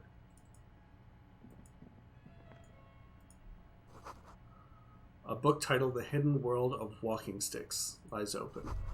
You almost feel the warmth of the red sun on the flag. This is the flag of Revachol, the suzerainty. What's with the sun? This isn't just one sun, but there are little suns dancing around the big sun. This is the sevenfold sun miracle. What's the sevenfold sun miracle? It's an optical atmospheric anomaly the first settlers saw. Happens in cold weather. 6 small suns around the big one. This complex halo phenomena is how old Revachol got its flag. It is but one of the many strange optic atmospheric phenomena of this wondrous archipelago. You're sure you once saw sundogs in your youth, and blue flares. Lieutenant, the old flag of the suzerain. Mm-hmm. The tenant is an old-fashioned guy. By old-fashioned, he means very right-wing. Don't bow to the flag. The flag doesn't seem to mind. It's just a colorful fabric with a sun sewn onto it. Like all feudal flags, it looks like a children's drawing. Whoever lives here admires fair-haired fantasy heroes with big muscles. A row of mugs sits on the shelf. Each one depicts a human figure. A dark-skinned woman grinning amidst mysterious symbols. A broad-shouldered man shoveling potatoes, and others. Tap on the mugs. A little ring. Though cheerful, the images on the ceramic make you vaguely uncomfortable. There's something disdainful in the way the curves and lines of the bodies were drawn. The images betray a lack of interest in human beings. They are merely unflattering caricatures. What do I mean uncomfortable? The owner of these mugs doesn't like people of other ethnicities very much. Typical asshole. This person is unhappy. The lieutenant picks up one of the mugs, then puts it back down with a look of disdain. I'm beginning to feel better about breaking into this man's apartment. Whip out your yellow man mug and compare. Yes, your broken mug friend would feel very much at home here. The same humor, the same mocking lines. There's the missing tin soldier. Whoever lives here might have used the Whirling's container to dump his trash. And now they've drawn the ire of the Union. The plot thickens, as they say. An interesting little clue. Let's see where this goes. Clues have a way of magically connecting to other clues down the road. Perhaps you should break into apartments more often.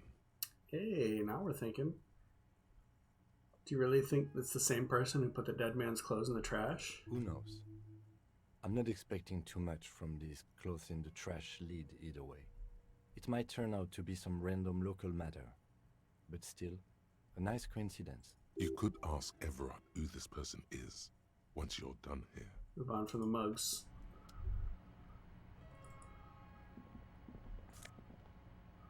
Ooh. I will take all of your things.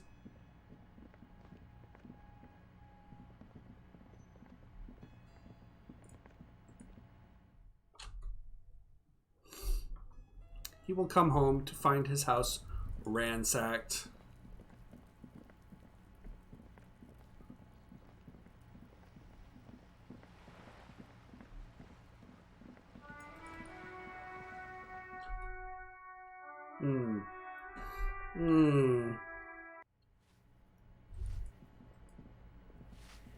Give me a moment.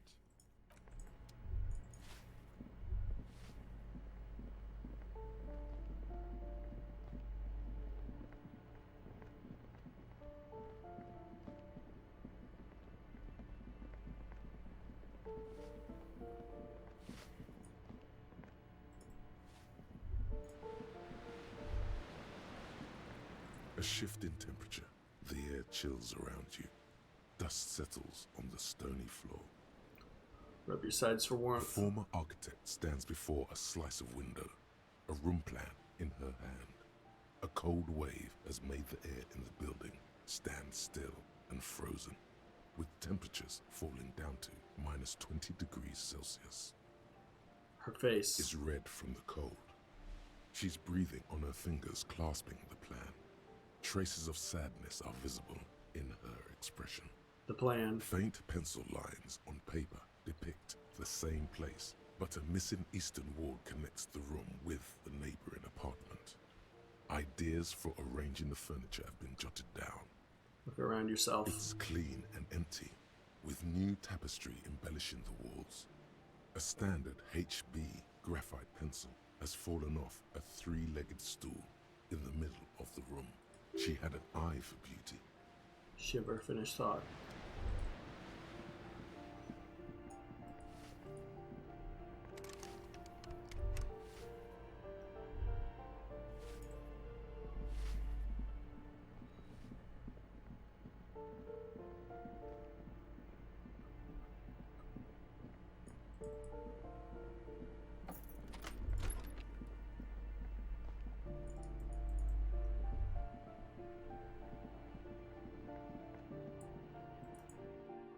Balcony. Oh, we need to go back to this and talk to this guy. Right.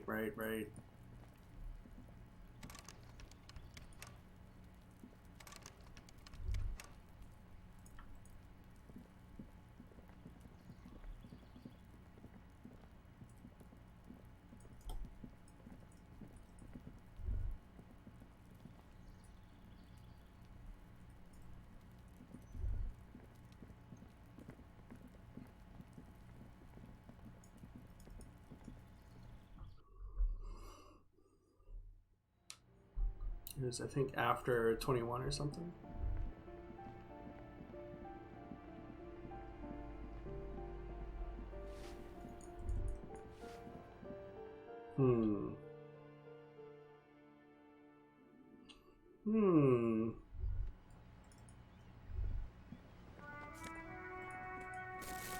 Ruination has come. The broken arches betray the once grand history of this building. It towered over the harbor until it happened. Or my guess about what happened. A great force from the northeast fired into the city. Heavy artillery shelled the coastline. Fired from the water. A straight shot into Revachol. The tenement acted as a defensive wall against the worst of the shelling until it was destroyed, and they had a direct firing line. Take in the ocean. The waves of the Martinez Inlet rolled over the fallen remains of the building. The dark waters obscured the better part of the remains. What didn't fall into the ocean was used as scrap. What wasn't used as scrap was thrown into the ocean. Look at the ruins in the water. Those arches acted as support for something greater than what you see now. Only 3 stories stand where 9 to 12 once did. Restoration has failed. What the shelling took out was never rebuilt. Underwater, iron helmets have sunk deep into the sand and the mud. Helmets of soldiers, and their finger bones too, and clavicles, littering the ocean floor. Who did this? The damage. A fleet, the combined armies of Occident and Grad, with Mesk volunteers, a 5-nation army, hundreds of vessels. They massed airships further down in the Bay of Revachol. Hello, so powerful. The ships not only Koshidono? required gyroscopic stabilization, Koshidono? they were anchored into the ocean floor as well. What does the arbitrary rating system thing mean? Well, many are still there to this day. When if you squint, you can just barely see the shadow in the water. I would say last year, I guess. Cannons still ready to blockade Revachol. Let's pause the game because time moves on even if I don't. I would say last year is when I was really doing it. Once I would beat a game, or get to the ending at least, I would rate each game, arbitrarily. Not like, I give this game a 5 out of 10 or, 3 stars, something like that.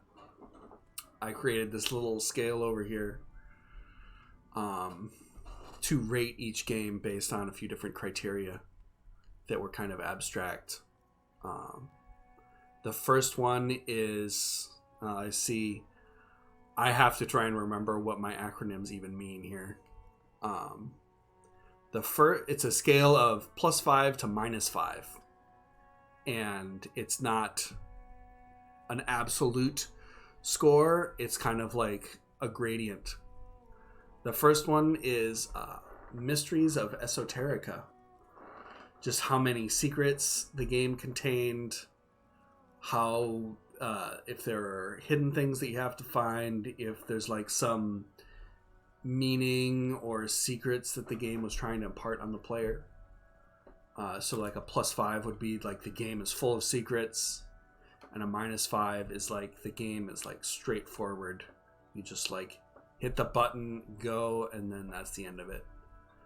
And say if a game had a lot of secrets and things were hidden inside of it, but the overall playing of the game was very like streamlined and linear, and you can either search for secrets or you can go down this like very narrow path of the game, then it would encompass the whole number line, right? It would be a line basically on the graph. But if it was like very straightforward and there's no secrets at all, then it's just a point at the -5 side. So that's kind of what the grading means. The next one is the level of violence, and it's just if the game is a violent game, makes you do violent things, includes violent things like shooting or fighting, or if it's like a very like loving, peaceful game where there's no combat, there's no like contradictions or anything like that. Fat is flow and trance, I believe. See, I've got 2 T's here. Maybe you should fix that.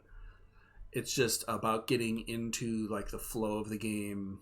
Music games, or like rhythm games, I mean, things where you have to like kind of be timing yourself, or like you lose time. This game has some where you lose track of time. You just get into the flow of it. You get sucked in, or something where there's like it's very like segmented. Like you do a thing and then like the game is out of your hands, so you're just like, oh, I hit a button in Civilization and now I can like, well, maybe not Civilization, but you know, like waiting games. You hit a button and now you have to wait 5 minutes. It kind of like breaks your immersion, and you can walk away. You can do other things. And then the last one is skill and technique, and it's just if you have to do complicated button presses, or you have to do things really fast, timing. You have to jump on platforms as they're moving. You have to be very precise. So each game, after I'd beat it, I would go through and I'd rate it arbitrarily. And I have a few of these ratings. I stopped doing it at some point just because, I don't know, I didn't feel like doing it. Or I'd like beat a game and be like, all right, well, I'm closing the stream down because I beat the game, and I'd stop. So I haven't done it in a while. I've beaten some games since then, but I have, like half a dozen. I probably have like 6 games where I rated it on that. And that's as arbitrary as it gets. Hey, Kim, what do you think shelled our city? The coalition. But that was a long time ago. I think we should move on. It's chilly up here. He does not like talking politics of this kind. Time to go.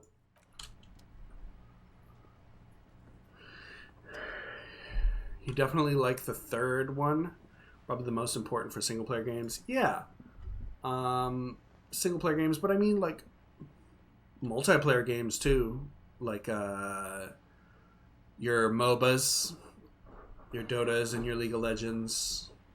Even team-based games have that. But yeah, single-player games, they just suck you into the flow, You really get honed in on what you're doing. Hello again, officers. Have you come to admire my mural?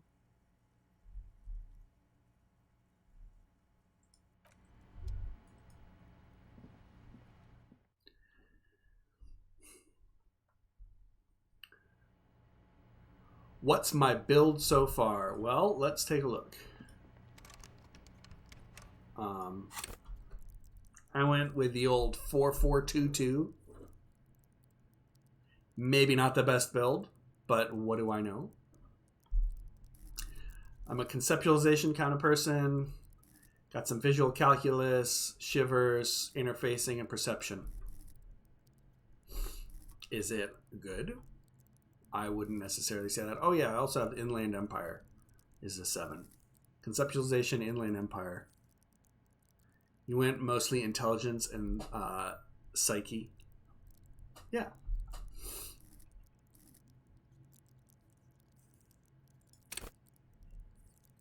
I've taken damage, so my volition is low. Okay. Yeah, I'm kind of holding on my skill point right now because I'm not too sure what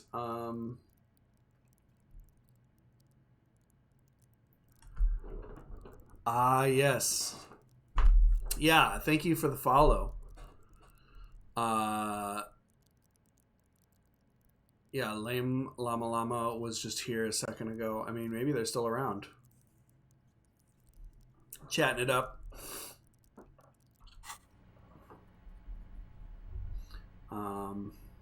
Thanks for stopping in, and thanks for the follow. This is my first playthrough of this game.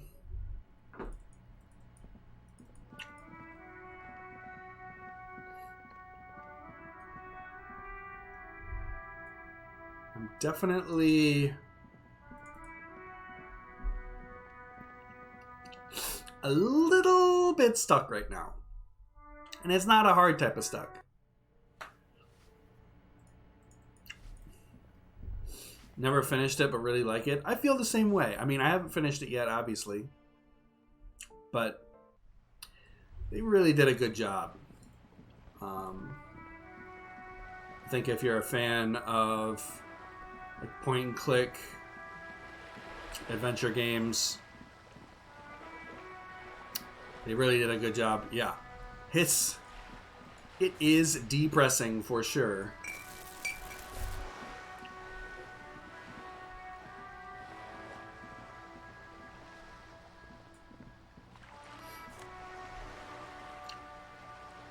Oh, the writer of the game is from Estonia, the same country as you. That is cool. I am not from Estonia, so I appreciate the difference in background and everything. I think it's fantastically done, and it's depressing. But sometimes life is depressing, I guess.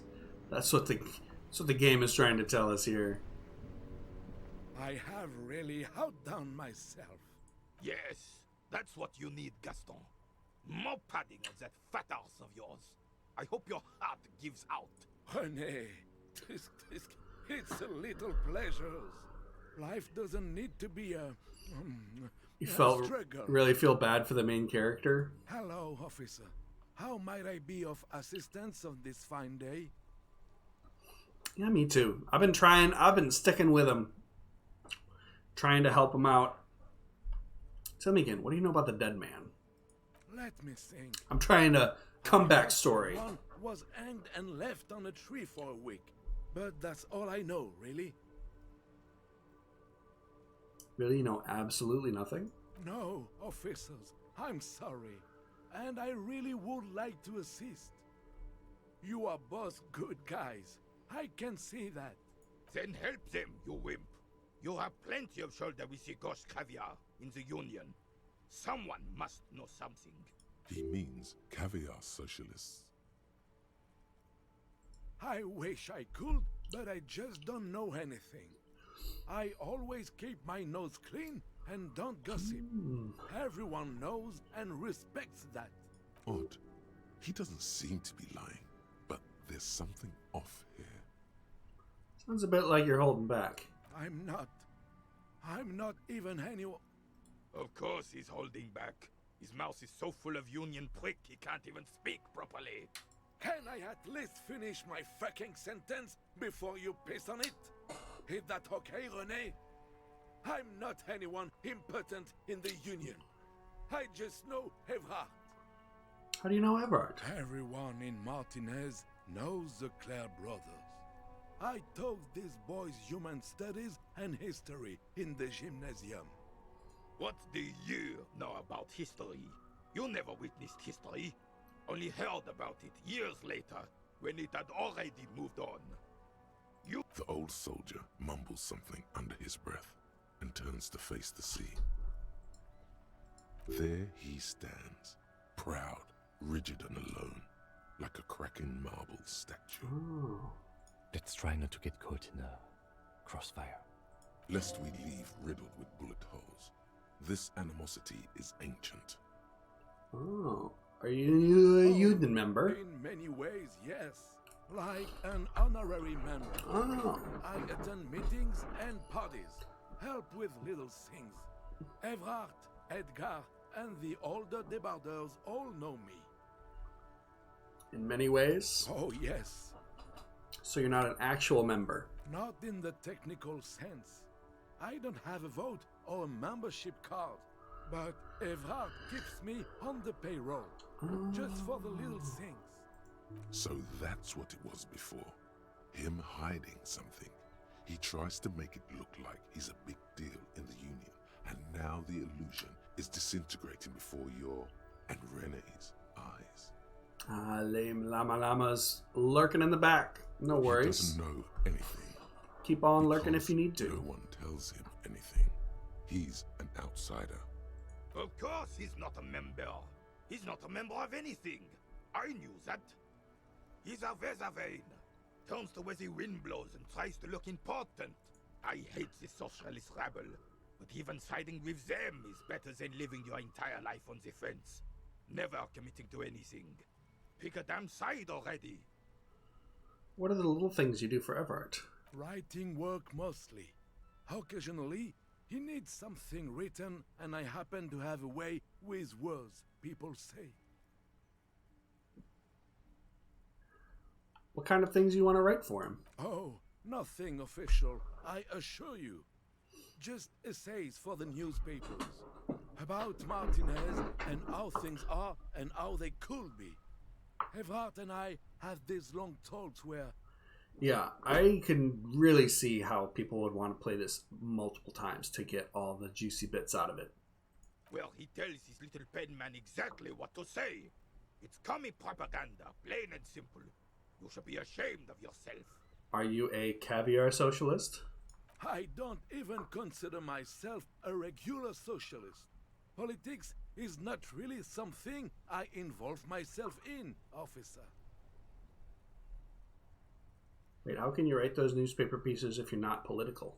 Officer, I have a vivid imagination. And like I said, I have a way with words. That's enough. No need to sink into politics. He just fluffs it up. Of course. Don't sink into anything.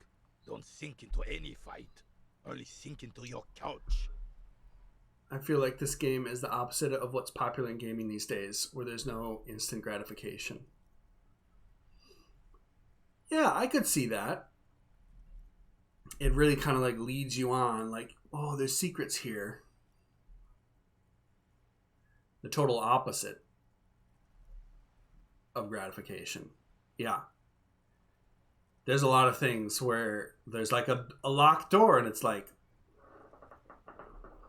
maybe you'll unlock it someday. You never know. Or maybe it's going to stay locked. You'll have to try playing the game again. Maybe if you pick a different skill, you can open that door. Keep asking questions.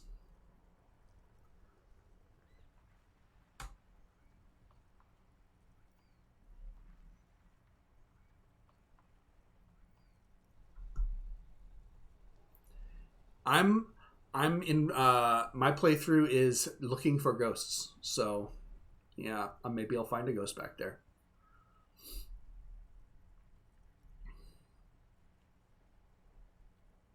But you need to believe in something: freedom, the people, Revachol, or even money. I believe everyone has the right to think and do whatever they want, even if it's... I have been to the library. I'm very adaptable. And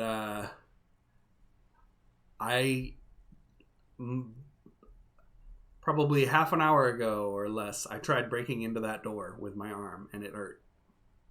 And I have one less health to show for it.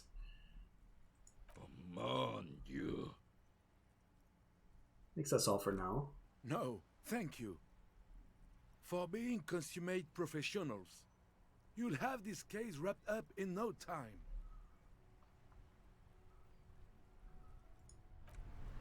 Yeah, I considered doing that. You're still waiting for a replacement for the bull you sent sinking.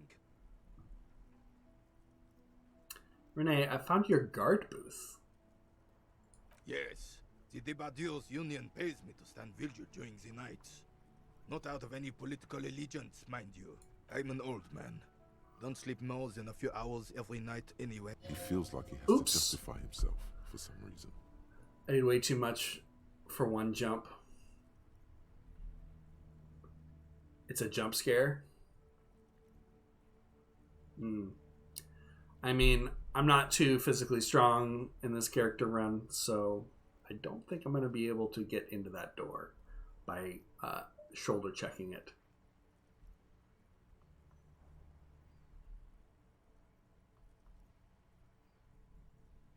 I saw a picture in there. You were in it. You looked happy. Who's the girl? She is nobody. This is none of your concern, and I refuse to discuss my private affairs with the RCM. The lady is Jeanne-Marie Beaulieu, and she sure as hell wasn't a nobody. You must have seen something on the night of the murder. Your booth looks right into the yard. Yes, it does. Unfortunately, I wasn't working that night. Been on a 2-week leave since last Monday. Hold on, why are you on leave? It's a private matter. Nothing to do with your investigation. Not until this very moment. You see, officer, René is the kind of man would rather die than admit he needs medical assistance or, God forbid, sick it. A real man's man is just gonna ride it out. I'm fine, goddammit. Mind your own business. It's nothing. Just got to cut back on coffee. So who was working your shift that night? No one. The bus has been unmanned since last Monday. There's no other guard. It's just me. No one has been guarding the container yard since last Monday. Yes. It's not actually an issue. I mean... Look, officers. The container yard doesn't actually need a guardsman. Never had one before René. Monsieur Claire had that booth built specially for him. It's mostly decorative. Mostly decorative? The possibility of someone being in there is enough to discourage any ill-minded individuals. Evrard created Holy moly, look at this text block. He knows the Royal Carabiniers' pension of honor and PTSD isn't something a man can live off. A decorated Kingsman collecting tear reflects bad on the whole neighborhood. His words.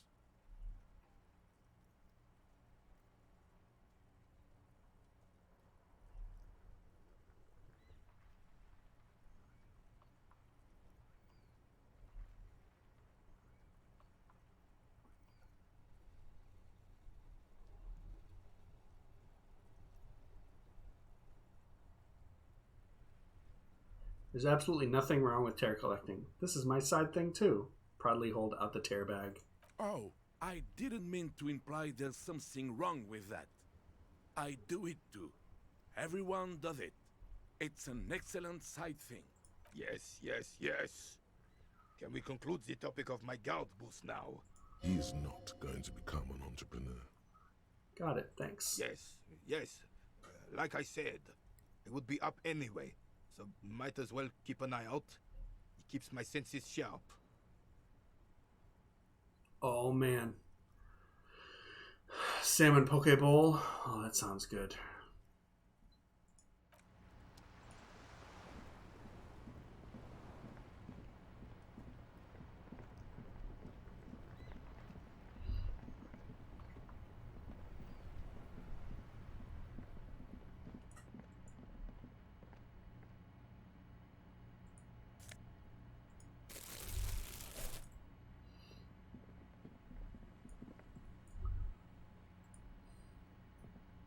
crumpled billboard reading Samaran butter soaks in the canal.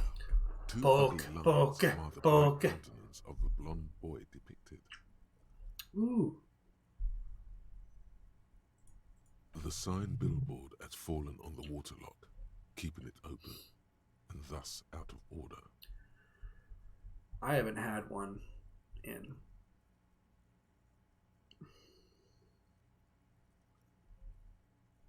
Trying to remember the last one I had. Like 2 years ago, maybe? What is Samaran butter? Whatever it is, the boy on the billboard seems very happy about it. Goat milk butter. The Samaran terrain makes it easier to raise goats than cows, and the local goat farms produce high quality And meat salmon dairy too? staples that add variety to other nations' Very diets. tasty. It's an acquired taste. Attempt to reconstruct what happened here. Judging by the size of the impact and the Oh, heck yeah. lines of burnt rubber, the cause was probably a motor vehicle.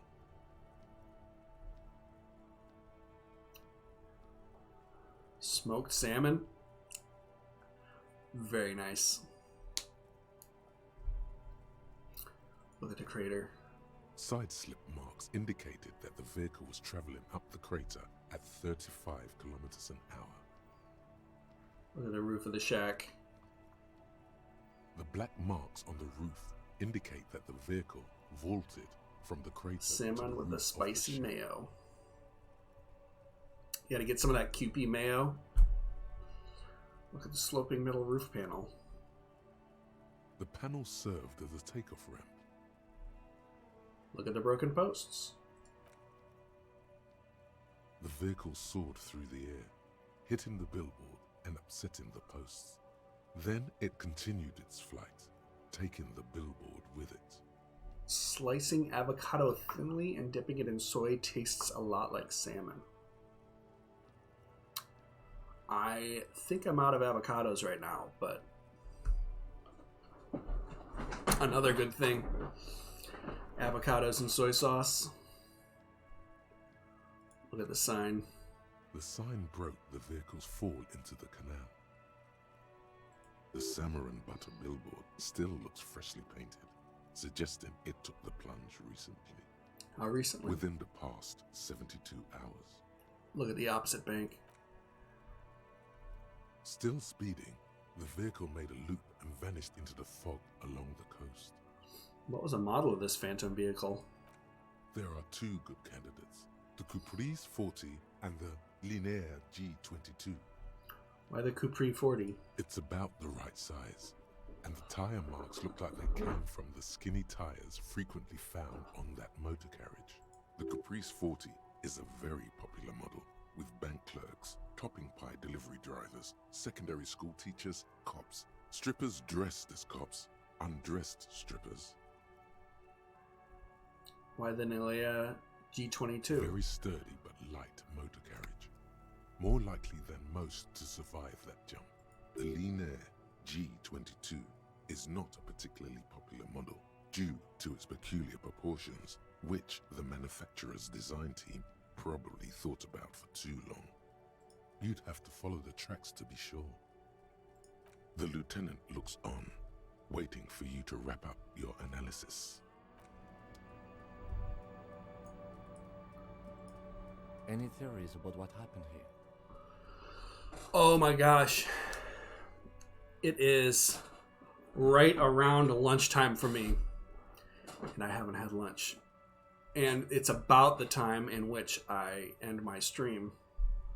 So I think once I get done with this little conversation with Kim here, I'm going to start wrapping it up. And while I won't have any salmon poke, and I don't even think I can dip avocados in... I don't think I can dip avocados in soy sauce either. What's on the menu? Now I have to try and imagine what's in my fridge. Let's see. I have some old pizza that I should either throw away or eat. Maybe I'll have a slice of that. What else is there? I should probably have some vegetables. Maybe a little salad on the side. Pizza and a side salad. What else? A little bowl of cottage cheese. That's shaping up to be a meal right there. That's what it's going to be until I take a look and notice anything else that sticks out to me.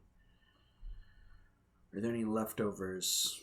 No other than I can think of at the moment.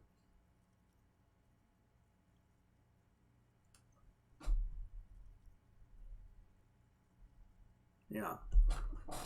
Looks like someone was in a real hurry. What kind of car do you think it was?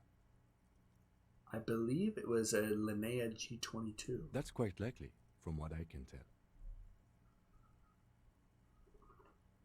I have some ideas about who it might have been. Oh. There's something dangerous. Perhaps this is somehow connected to the murder? The traffic hooliganism? I hope not. Fortunately, we are not traffic cops. Should we get back to the murder? Conceptualization challenging. Jacob Ironone? Okay. 92%. If I fail this, I might just shut the stream down and load an autosave or something. Somewhere in the depths of your alcohol-addled soul, you find a few threads that you can weave into a story. This could have only been, you failed a 98. I was really hoping, because I don't want to have to fail such a high check. This could only have been Jacob Iro. The tip-top tourney champion?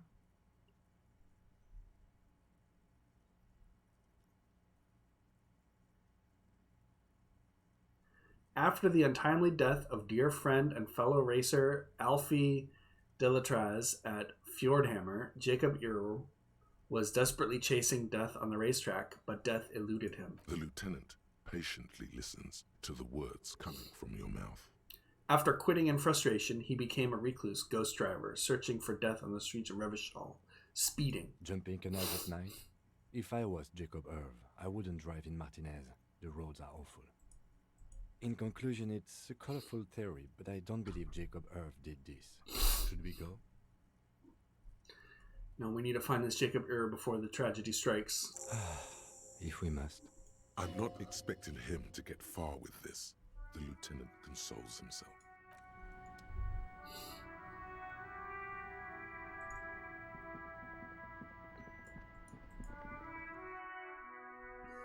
I was going to quit, but I need to talk to this guy about it now. Hello again. How can I help you? Do you know anything about the traffic menace on the loose? Traffic? I'm sorry, officer, but I don't drive. Wait, why don't you drive? I just don't like it very much. Movement on the road never really gelled well with the movement of my thoughts. But didn't you hear it when traffic menace drove over your roof? Now that I think about it, I do remember hearing a thunderous noise the other night. Some kind of powerful electric vortex hitting the shop, and then moving on. That sure narrows down our list of suspects. A vortex? That sounds fascinating. Yeah, it was pretty wild. I didn't really know what to make of it, but... Traffic? I'm sorry, officer, but now that I think... That sure narrows down our list of Does this mean you don't have any idea who the driver was? He shakes his head, slowly. I want to ask about my missing gun again. Sure thing. Have people from Everett Clare's union come here to track that gun? Maybe. Shady-looking guys came in here yesterday, looking like they'd just taken off their Wild Pines overalls. They asked if I have a police weapon to sell. I told them I already sold it. They went their way. It was a trip, but you know, all sorts of people come here, asking for all sorts of things. Maybe Claire really is tracking down your gun. People as oleaginous as Everard seem like they're lying, even when they're really being truthful. Yeah, where I can find the My spire. apologies, officer. A needle in a haystack. There is nothing you can do about it right now. Sure, man. Someone I'd like to Let sell. me have a look.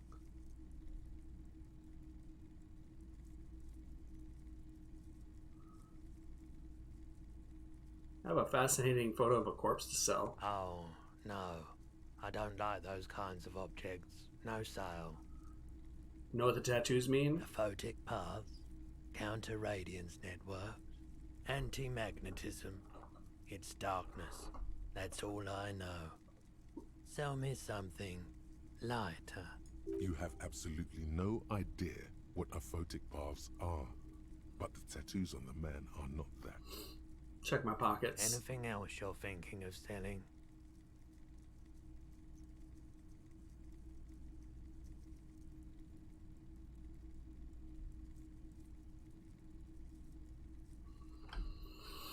No. Another time, perhaps. The boomboxes wait on the shelves, and your boombox, that gold and amber Harmon Waushi, stares at you longingly with its tape reel eyes. I don't think I can buy that yet. Although there are things that I would like to buy.